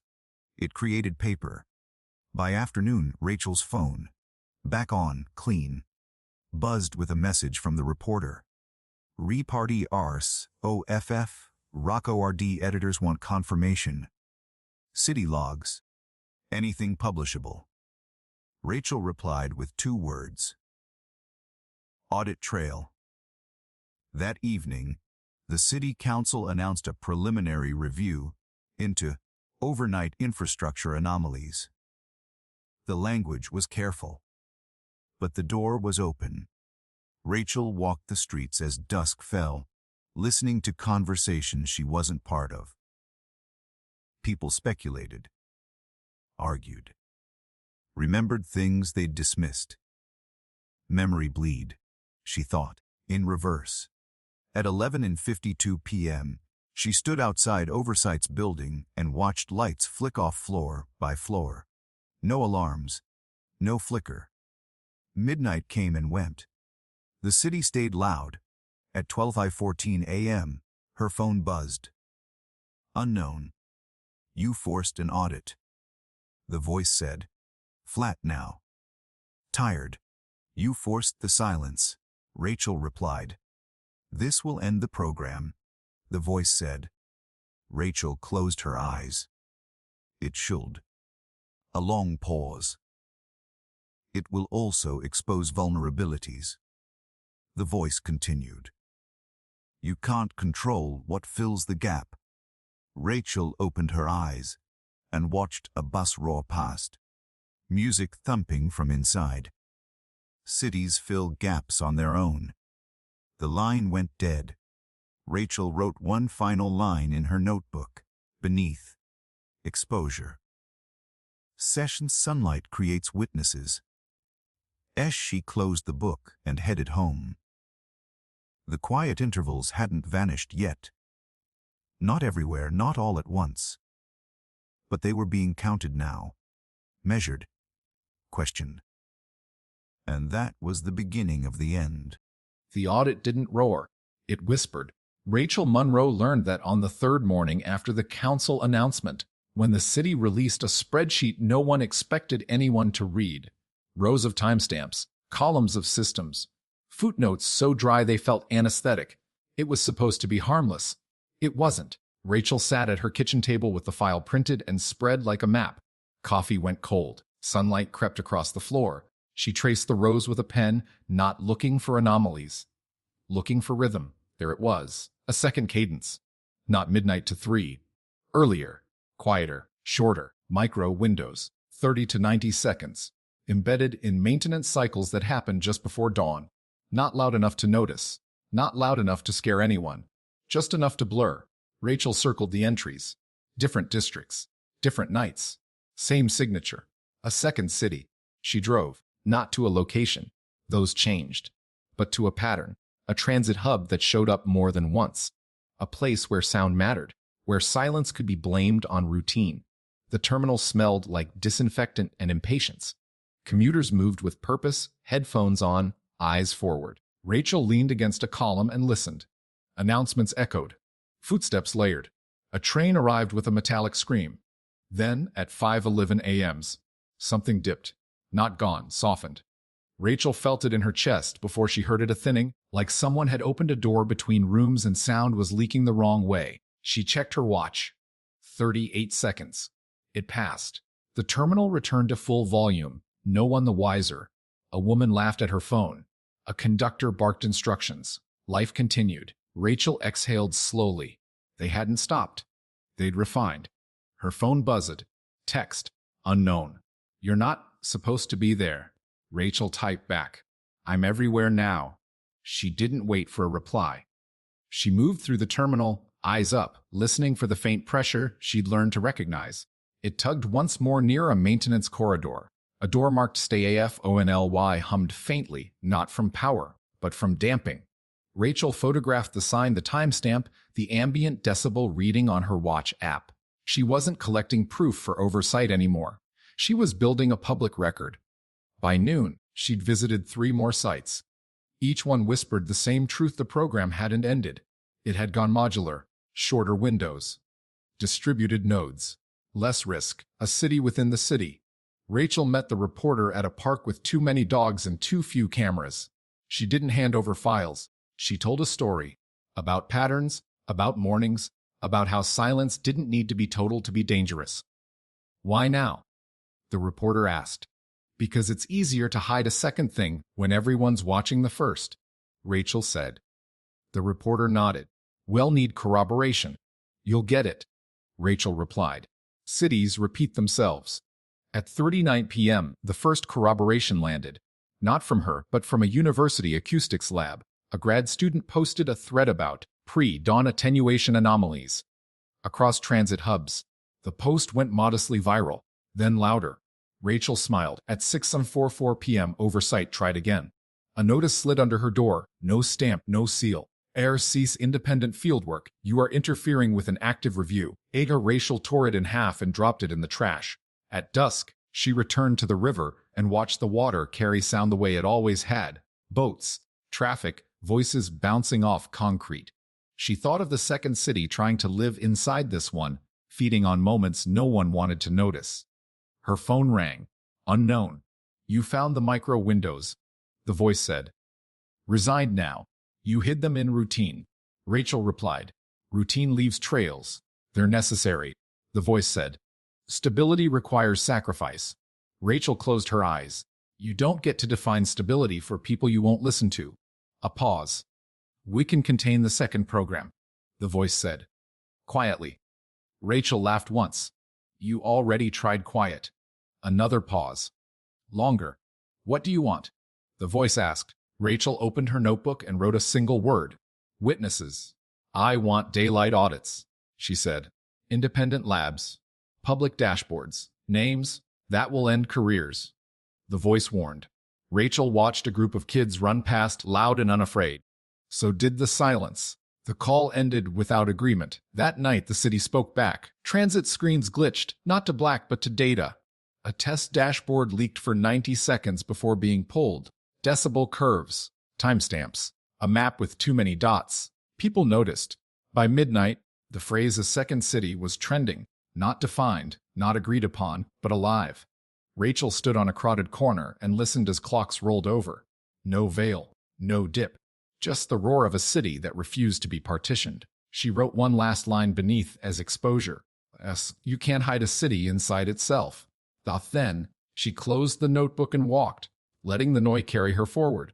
Somewhere, the second city was shrinking, and the first was finally paying attention. The city didn't like being divided. Rachel Monroe felt that truth in the way conversations changed. Louder, sharper, more curious. People began comparing mornings the way they compared weather. Did it feel thin to you today? And the question stopped sounding strange. Witnesses were forming. Rachel set the protocol at a kitchen table cluttered with paper, a cheap printer humming like it resented the workload. She titled the first page simply WITNES Protocol, DRFT, no logos, no claims, no conclusions, just instructions. What to notice, how to log time without sensing clocks, how to mark sound loss without measuring equipment, how to write down what returned first, sirens, voices, engines. She printed 50 copies and spent the morning doing something oversight couldn't model. She listened. A transit supervisor nodded and slid the packet into a drawer. Would already keep notes, he said. Didn't know what to call them. A barista laughed and tucked one under the counter. My morning rush gets weird sometimes, she said. Thought it was me. A night shift janitor took 2 copies. For the guys, he said. We feel it? By noon, the protocol had legs. By afternoon, it had mirrors. A community science lab offered to host anonymized submissions. A university ethics board asked careful questions and didn't say no. A radio host read the title on air and asked listeners to pay attention without panicking. Rachel stayed out of the spotlight. She learned to speak through paper. At 4:12 p.m., Oversight responded with process. A citywide email cautioned against unverified sensory reports and reminded employees to route concerns through proper channels. The phrasing was soft. The intent wasn't. Rachel wrote one word in her notebook beneath avalize. Teachers. Because teachers understood how to make attention contagious without making it loud. By evening, she had 3 classrooms piloting the protocol as a lesson in observation. No accusations. No fear, just noticing. At 11:39 p.m., Rachel stood on a corner she'd chosen for its noise. Delivery trucks, late buses, a bar with the door propped open. She didn't record. She didn't call anyone. She watched people watch. Midnight passed without a dip. At 12:22 a.m., a micro window tried to open a mile away and collapsed in 12 seconds. Too many eyes. Too much noise. Rachel's phone buzzed. Unknown. You're saturating the field, the voice said. It sounded thinner now. Witnesses do that. Rachel replied. You're increasing variance, the voice said. The model can't stabilize. Rachel leaned against a lamppost and listened to laughter spill onto the sidewalk. Models aren't supposed to stabilize cities. A pause. A breath. We can negotiate, the voice said. Rachel closed her eyes. There's nothing to negotiate. You stop. Silence on the line. Human silence, not engineered. At dawn, the first dashboard went live, not flashy, not definitive. A rolling map of submissions, times, places, confidence bands. A disclaimer in bold: the observation is not accusation of youth. The city read it anyway. By lunchtime, a council member asked a question in a hearing that hadn't been scheduled. By dinner, a federal agency requested data they didn't own. By night, Oversight stopped calling. Rachel wrote another line in her notebook. Fast witnesses collapse quiet faster than force. She closed the book and walked home. The city loud and imperfect around her, doing what it had always done best when allowed. Remember itself. The first sign that Oversight was breaking didn't come as a confession. It came as a scheduling error. Rachel Monroe noticed it at 7:18 a.m., standing in line for coffee at a place that had learned her order without asking. The shop's mounted television scrolled through a city calendar. Council hearings, utility briefings, zoning appeals, until one entry froze for half a second longer than the rest. I fros yistir revigo. Silo sizi sesrunti I am 1000 am. La kusarunian dia sila city. Closed sessions weren't unusual. Unannounced ones were. Rachel paid for her coffee and didn't drink it. She stepped outside, the city already loud with morning routines, and listened the way she'd learned to listen over the last few weeks. Not for absence, but for tension. Phones rang too quickly. Conversations ended too abruptly. Sirens overlapped without the usual rhythm. The city wasn't quiet. It was braced. Rachel walked instead of driving. 3 blocks. 4. She let the noise wash over her, grounding her, reminding her of the thing Oversight had never quite understood. Cities don't need silence to function. They need trust. By the time she reached the Hall of Justice, the plaza was already half full. Not protesters, not press, just people who'd learned that something important happened in places like this when doors closed. Transit workers, utility engineers, dispatch supervisors, a few teachers, witnesses. Rachel stayed at the edge, notebook in her jacket, eyes up. She didn't try to get inside. She didn't need to. Fractures show themselves without permission. At 9:41 a.m., the first crack appeared. A woman stepped out of the building, phone pressed to her ear, voice tight with something between anger and relief. She paced, gestured, stopped suddenly, and stared at the crowd like she hadn't expected it to be there. She went back inside. Rachel wrote one word in her notebook.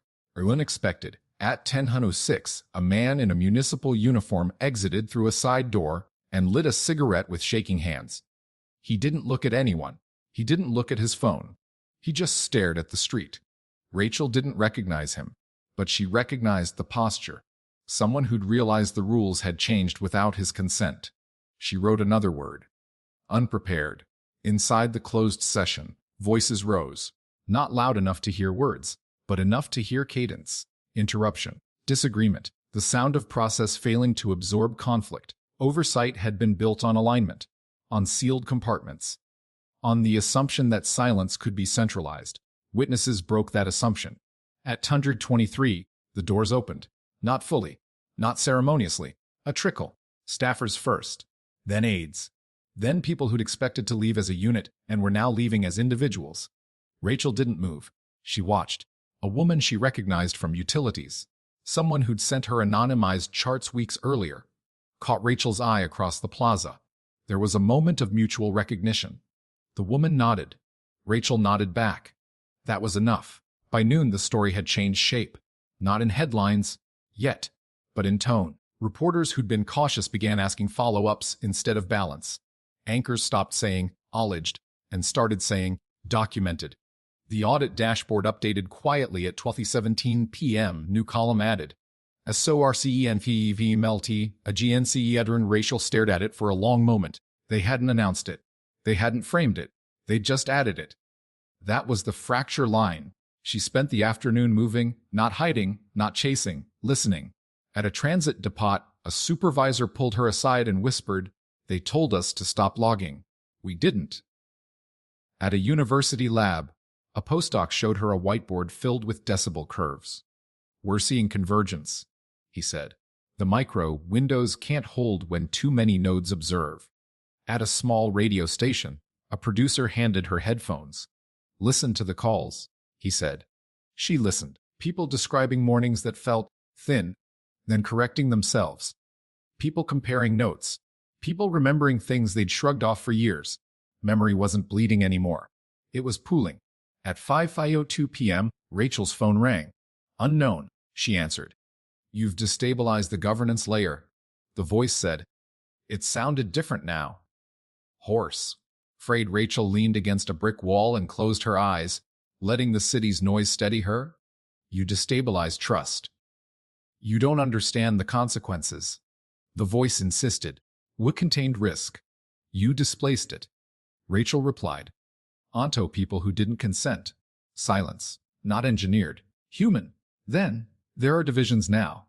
Rachel opened her eyes. "Good. You think that helps you?" The voice said. "I think it helps the city."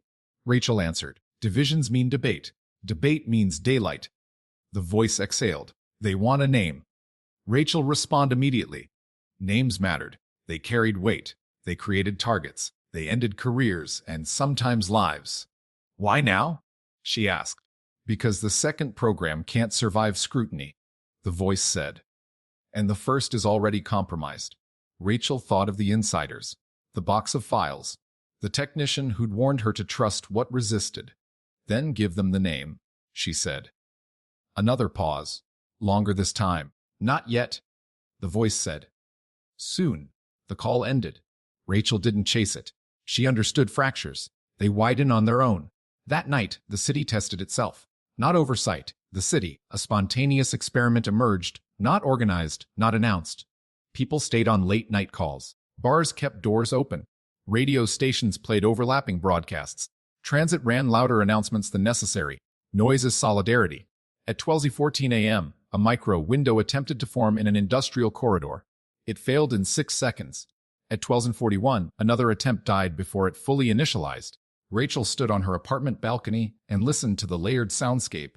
Sirens, laughter, engines, music, and felt something close to relief for the first time in weeks. Oversight had believed silence was a resource. They'd been wrong. It was a vulnerability. At dawn, the council released a second update. This one wasn't a spreadsheet. It was a sentence. An internal division within municipal oversight has been identified. An independent authority will assume review pending findings. Rachel read it twice. Independent authority. Translation. Oversight had lost control of itself. She wrote a new heading in her notebook. Names. She didn't add anything beneath it yet. Names would come. They always did. But what mattered more was what she'd learned, and what the city had learned with her. Silence didn't need to be fought head-on. It needed to be witnessed until it collapsed under its own weight. Rachel closed the notebook and headed out into the morning. The city loud and alive around her, fractures spreading not through concrete, but through lies. Between midnight and 3, the system had ruled. Now, the city was taking the hours back. Names don't arrive the way people expect. They don't come with drama or finality or a sense of closure. They arrive quietly, like paperwork slid across a desk, like a whisper that finally finds the right ear. Rachel Monroe received the name at 8:43 a.m., printed in black ink on a single sheet of paper left beneath her apartment door. No envelope, no return address, no explanation, just a name. Dr. Alan Keene, Director, Urban Systems Resilience, Special Appointment. Federal Liaison. Rachel read it twice, then sat down on the floor with her back against the door. Keene. The name wasn't unfamiliar. It lived on the edge of her memory, filed away with other half-seen figures who appeared briefly in hearings and task forces before vanishing behind acronyms. He was the kind of man who spoke in controlled paragraphs and never finished a sentence without a disclaimer. A system man. The page contained one more line, typed smaller beneath the name. He believes silence is mercy. Rachel closed her eyes. Belief was always the problem. By mid-morning, she'd confirmed the basics. Keene existed, had for years. A background in applied acoustics, then behavioral systems, then something vague called urban resilience modeling. He moved between agencies without staying long enough to accumulate enemies. Or allies. Always advisory. Always temporary. Always present at the beginning, absent at the end. Rachel took the page with her and stepped into the city. She didn't rush. Rushing made names feel heavier than they were. At a corner cafe, she listened to a podcast discussing the audit. At a bus stop, she overheard 2 drivers arguing about whether the early morning thinness had stopped or just shifted. At a newsstand, she saw Keene's face in a photo she'd missed the first time. Standing behind a mayor, half out of focus, watching the room instead of the speaker. She circled it with her pen. Watcher. By noon, the pressure returned. Not the silence, not the field, but something subtler. Emails that stopped replying mid-thread.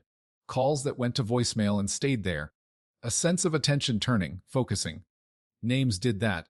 Rachel met the reporter in a parking garage that smelled like oil and old rain. No cameras. No echo. The reporter looked tired in the way people did when a story stopped being abstract. "You're sure?" the reporter asked. Rachel slid the paper across the hood of a car. Sure enough to ask questions. The reporter studied the name. "If we print this..." "You don't," Rachel said. Not yet. The reporter looked up sharply. "You build the frame first," Rachel continued. "Otherwise the name absorbs everything. The program becomes a personality. Personalities are replaceable." The reporter nodded slowly. "You want the system exposed before the architect." "I want the belief exposed," Rachel said. "He'll follow." At 2:17 p.m., the city held a hearing that hadn't existed on the schedule that morning. Emergency infrastructure review. Public comment restricted. Livestream active. Rachel watched from home. The council members spoke carefully. The language had shifted. Less reassurance. More distance. They referenced legacy advisory frameworks and experimental oversight pathways. No one said Keene's name, yet. At 2041 p.m., a man in the audience stood and asked a simple question. Who authorized the second program? The room stilled. A council member deferred. Another cited classification. A third said the audit was ongoing. The man sat down. The question remained. Rachel wrote in her notebook. Pest names surface when questions repeat. That evening, oversight fractured again. An internal memo leaked. Not dramatic, not explosive. Just tired. A strategic disagreement regarding continuation thresholds has reached impasse. Impasse meant no consensus. No consensus meant exposure. Rachel's phone rang at 7:06 p.m. unknown. This time, the voice didn't pretend calm. "You have the name," it said. Rachel didn't deny it. "You gave it to me?" "Yes," the voice replied. "To control how it lands." Rachel leaned against her kitchen counter and watched the city lights come on. "You don't control landings anymore." A pause. Then, quieter, "Keene won't survive this." "Careers aren't lives," Rachel said. "He doesn't see it that way," the voice replied. Rachel closed her eyes. "That's his problem." The voice exhaled. "He's preparing a demonstration?" Rachel's eyes opened. "When?" "Tonight. We're multiple cities. Rachel felt the word settle, heavy and cold. A reset.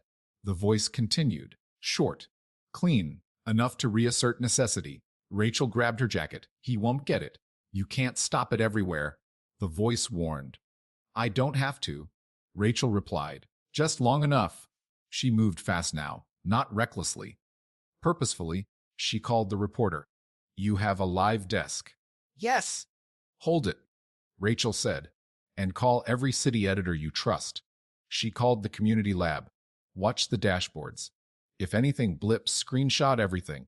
She called a transit supervisor. Turn the volume up, all channels. Then she did something she hadn't done yet. She called Dr. Alan Keene. The number came from a contact that had no business having it. He answered on the second ring. Detective Monroe, Keene said. No surprise. I wondered when you'd call.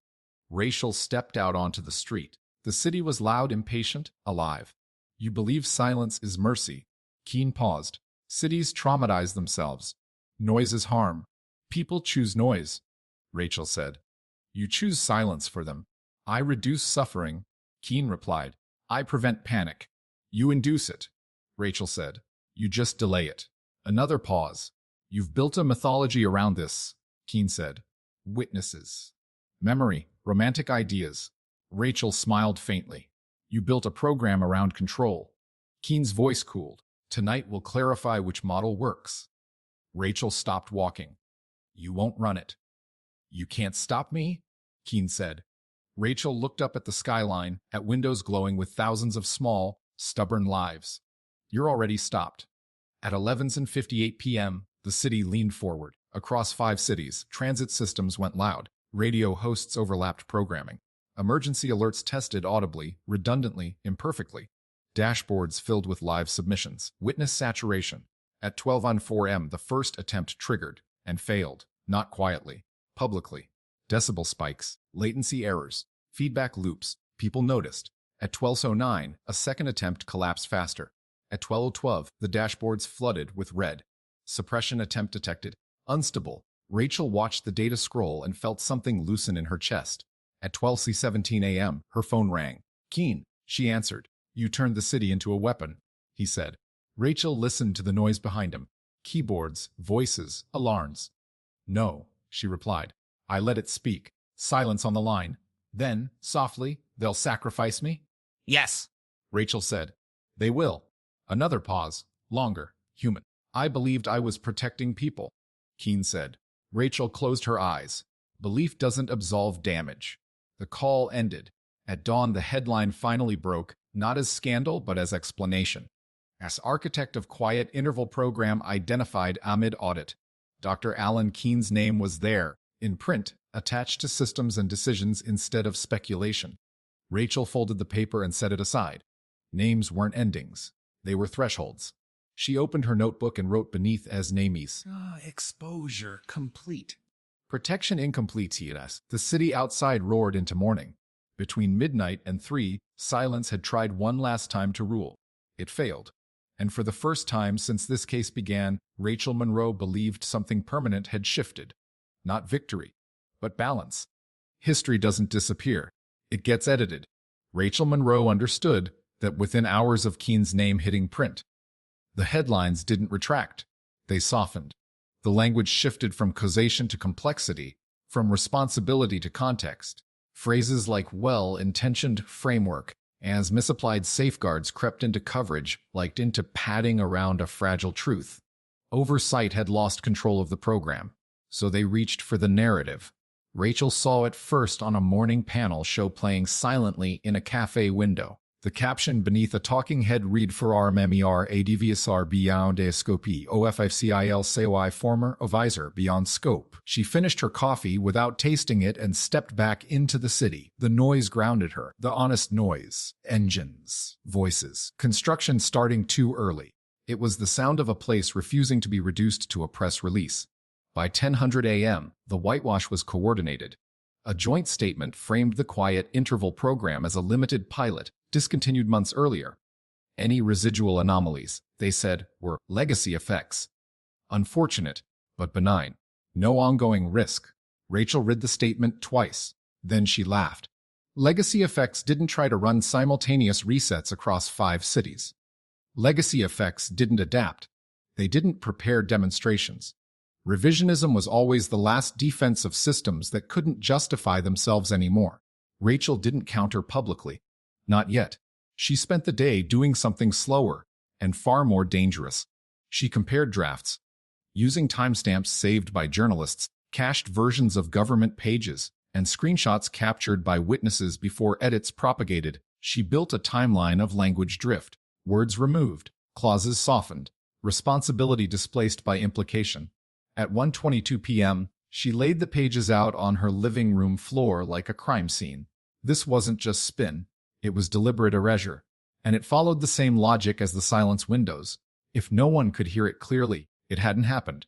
Rachel made calls. Not to media, to archivists, to librarians, to data custodian who understood that preservation was resistance. By late afternoon, mirrored repositories began to appear. Not accusatory, just factual, immutable snapshots of what had been said, when it had been said, and how it had changed. Memory stabilized. At 4:37 p.m., Oversight made its next move. Internal Affairs reopened an old file, one Rachel had closed years earlier without controversy. A procedural review. Routine language, nothing that accused her of wrongdoing. Yet, it was a signal. Rachel received the notice by email and closed her laptop without replying. She already knew the playbook. When the system can't silence the story, it discredits the witness. She walked 3 miles through neighborhoods that hadn't appeared in any audit. Places where sound carried differently, where people noticed shifts because they lived closer to the edges. A bodega owner told her, "Mornings feel normal again." A bus driver said, "Whatever you did, don't stop." Rachel nodded, absorbing the weight of it. The cost was coming. It always did.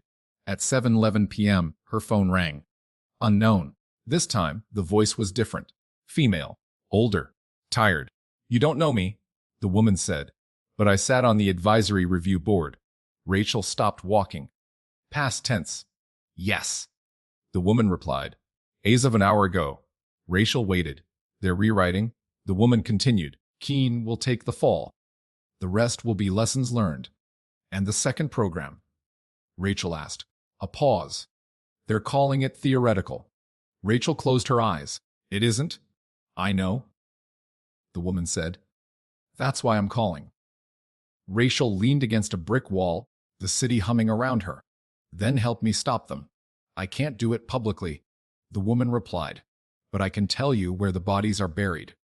Rachel almost smiled. "Metaphorically," the woman added. "Of course," Rachel said. The call lasted 12 minutes. When it ended, Rachel had 3 things: a committee name that didn't exist on any org chart, a funding conduit buried inside disaster preparedness grants, and a schedule, closed, door testimony set for 48 hours out. Block 19, Rachel thought. The story was accelerating toward its end. That night, the city tested itself again, not with silence, but with noise fatigue. Late buses, emergency drills, alerts layered over alerts. People complained, but they heard everything. At 11:54 p.m., Rachel sat at her desk and wrote in her notebook beneath her names. Hess revision is the last form of control. Hess. She turned the page and wrote a new heading. A cost. She didn't fill it in yet. Outside, midnight came and went without incident. Between midnight and 3, the system stayed quiet.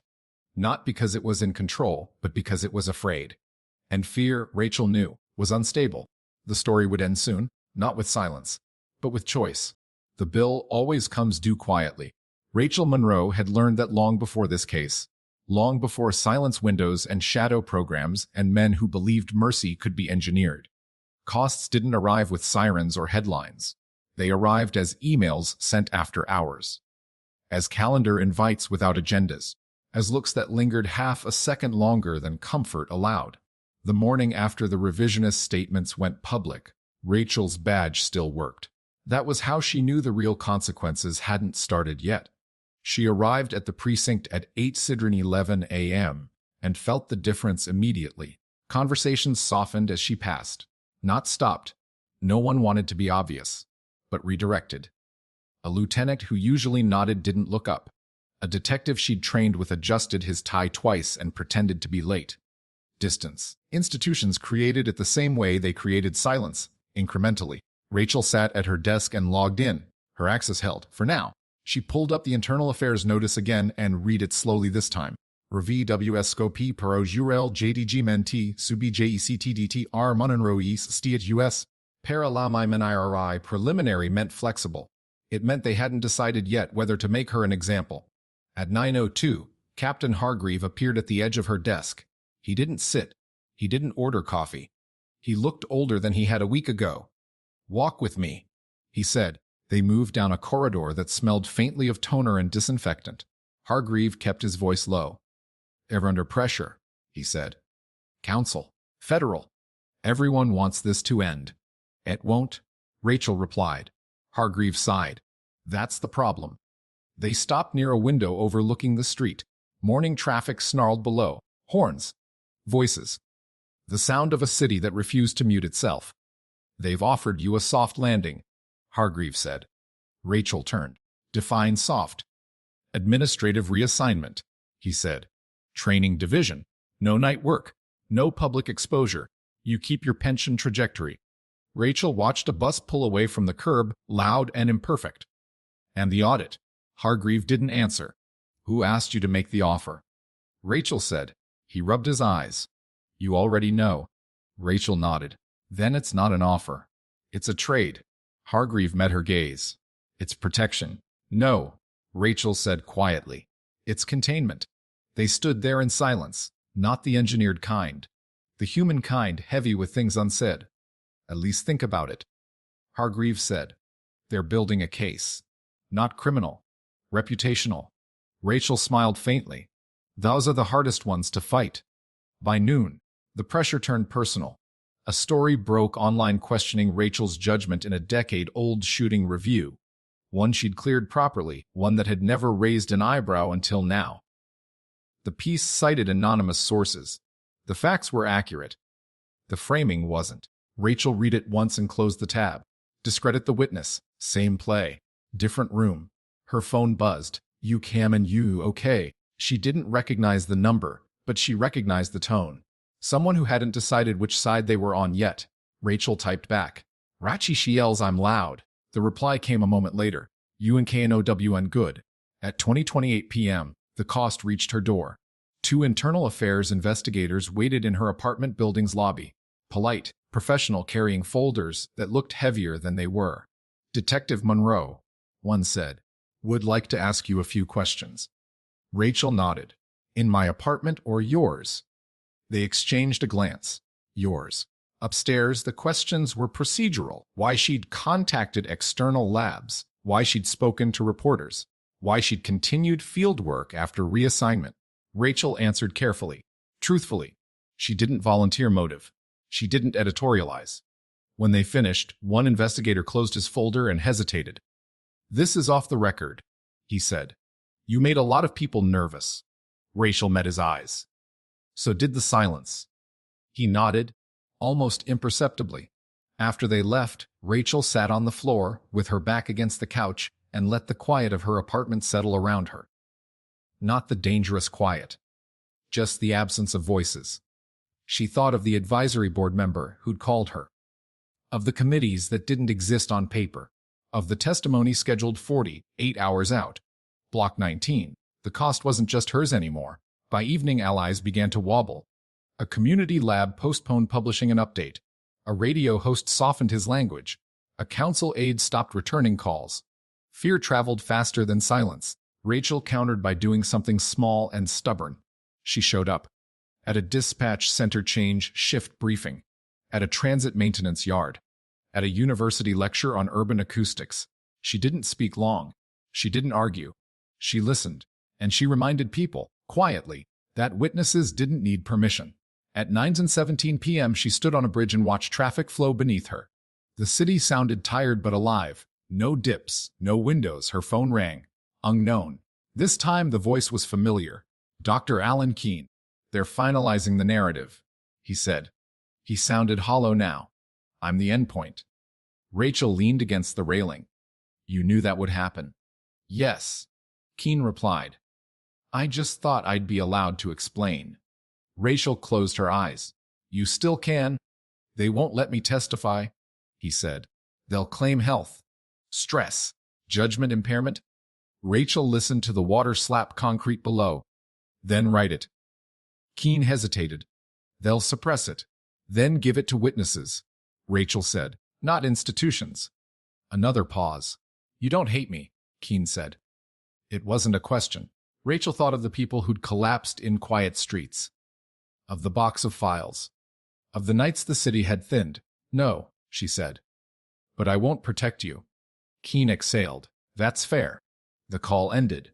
At 11:31 p.m. Rachel opened her notebook and finally filled in the page she'd titled The Coast. Career instability, public scrutiny, institutional isolation. She paused, then added another line. Irreversibility. Because once a city learned to listen for silence, it never quite forgot. Midnight came without incident. At 12:09 a.m., a single alert chimed somewhere across town. Routine. Harmless. People noticed, shrugged, moved on. No window opened. Rachel stood by her window and watched the city breathe. The cost was real, but so was the change. Tomorrow, the story would step into daylight under oath. And whatever happened to her after that, the silence would never be able to pretend it hadn't been heard. The hearing began without ceremony. No gavels, no raised voices, no dramatic entrances. Just a room filling with people who understood that whatever happened inside it would not stay contained.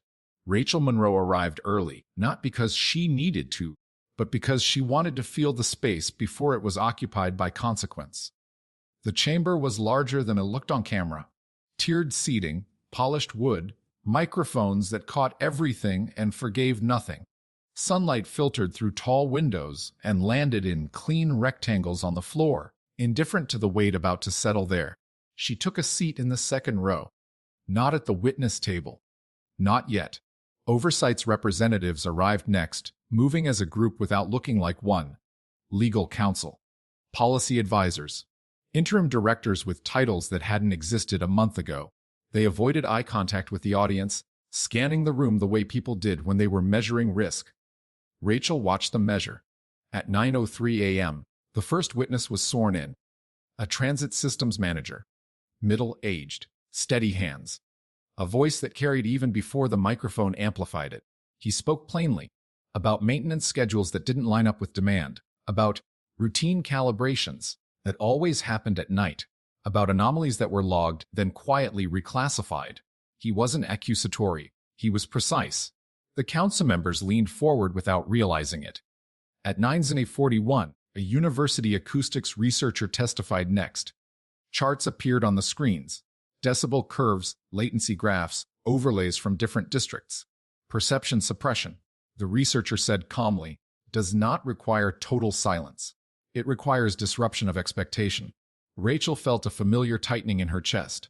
That phrase again, expectation. At 112, a dispatch supervisor took the seat. She spoke about calls that dropped not by error, but by pattern, about moments when responders felt cut off from the city they were supposed to serve. We thought it was burnout, she said. Turns out it was something else. The room shifted. At 10:37, Oversight's counsel requested a recess. Denied. Rachel allowed herself one slow breath. By late morning, the questions changed. They stopped asking as if something had happened. They started asking who had authorized it. That was when the chair of the committee spoke the name aloud for the first time. Dr. Alan Keene. The sound of it, ordinary human, rippled through the room. Rachel closed her eyes for a moment. Names always landed harder when spoken publicly. Oversight's interim director responded with rehearsed care. Dr. Keene served in an advisory capacity. He said, his role did not include operational authority. The next witness ended that line cleanly. A former oversight analyst, young, nervous, but prepared. She had brought documents, not originals, copies, the kind that survived because they were overlooked. Emails, meeting summaries. One line repeated across several threads, per Keene's directive, while the room went very quiet. Not engineered. Human, the analyst swallowed. He didn't operate the systems himself, she said. He shaped the philosophy, the thresholds. What counted as acceptable loss? Rachel felt the word settle, loss. At 12:04 p.m., the committee broke for lunch. No one left. Reporters typed furiously. Observers whispered. Oversight's legal team huddled like a failing firewall.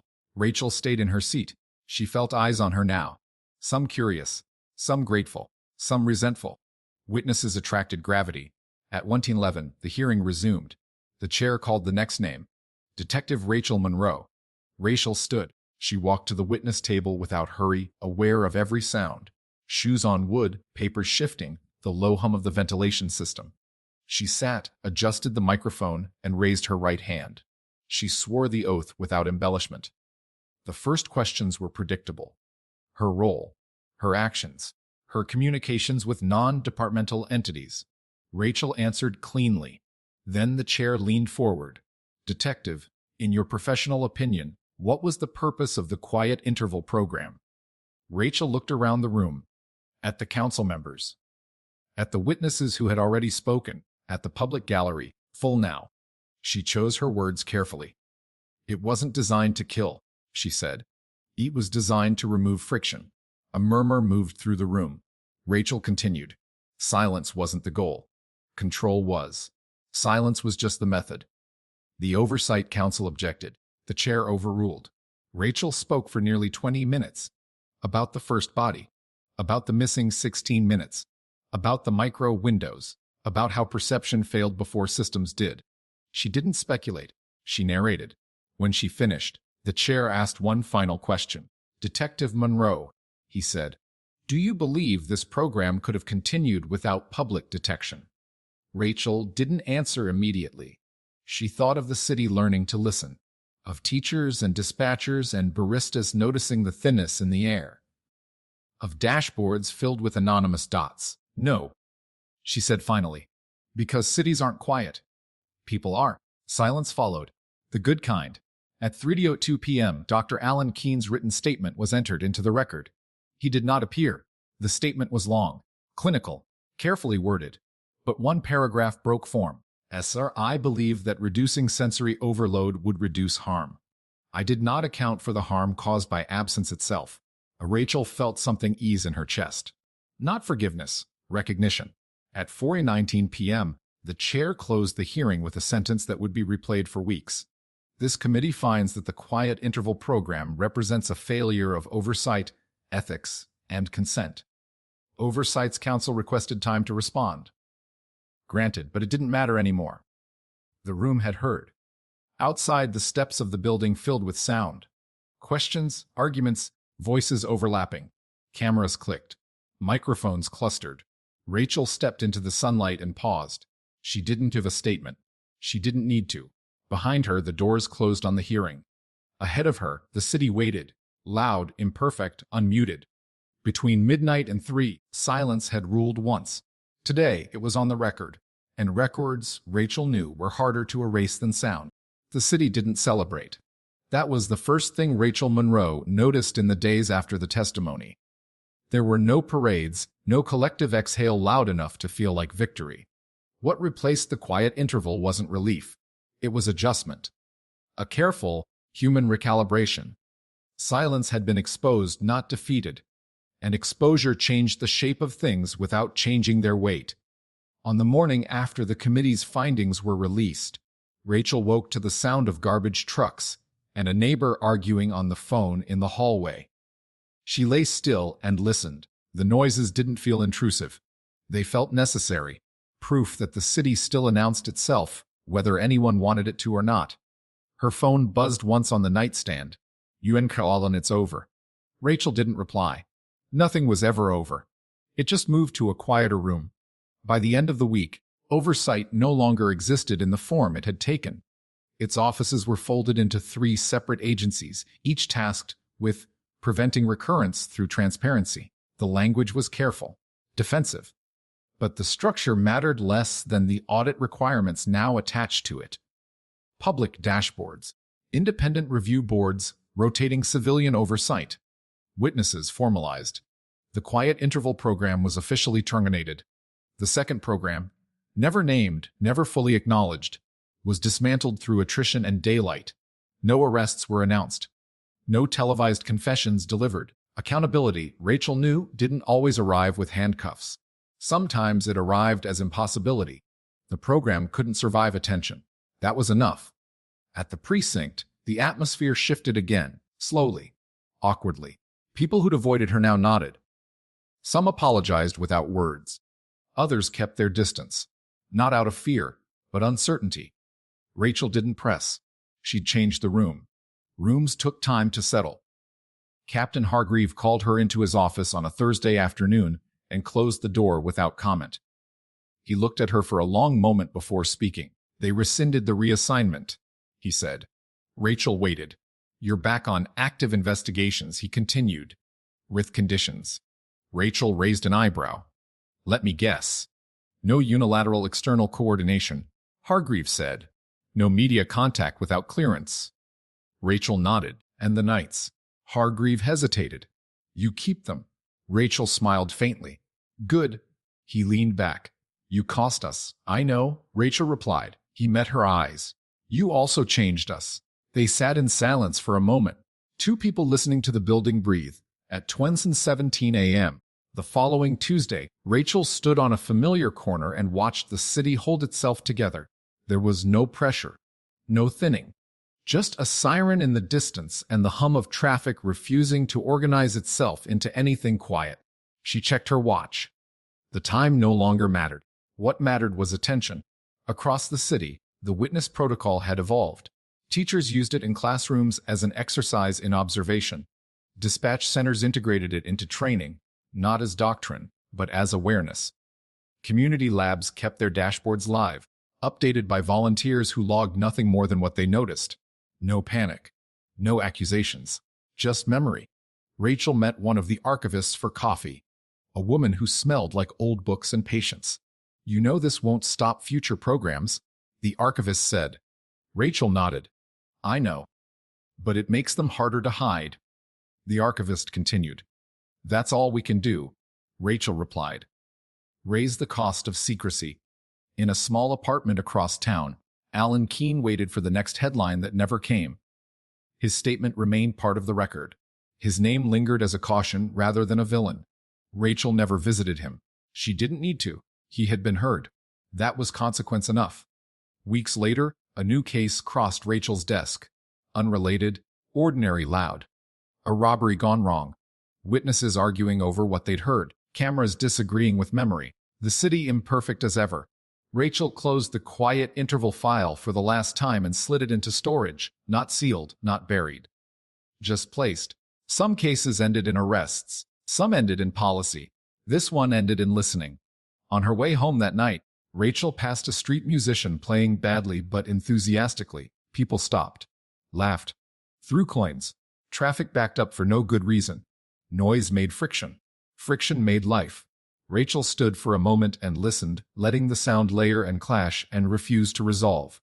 Then she walked on, the city loud around her, no longer afraid of what it might hear. Somewhere between midnight and 3, silence would try again, under a different name, with better language, a new justification. But it would find the city waiting, listening.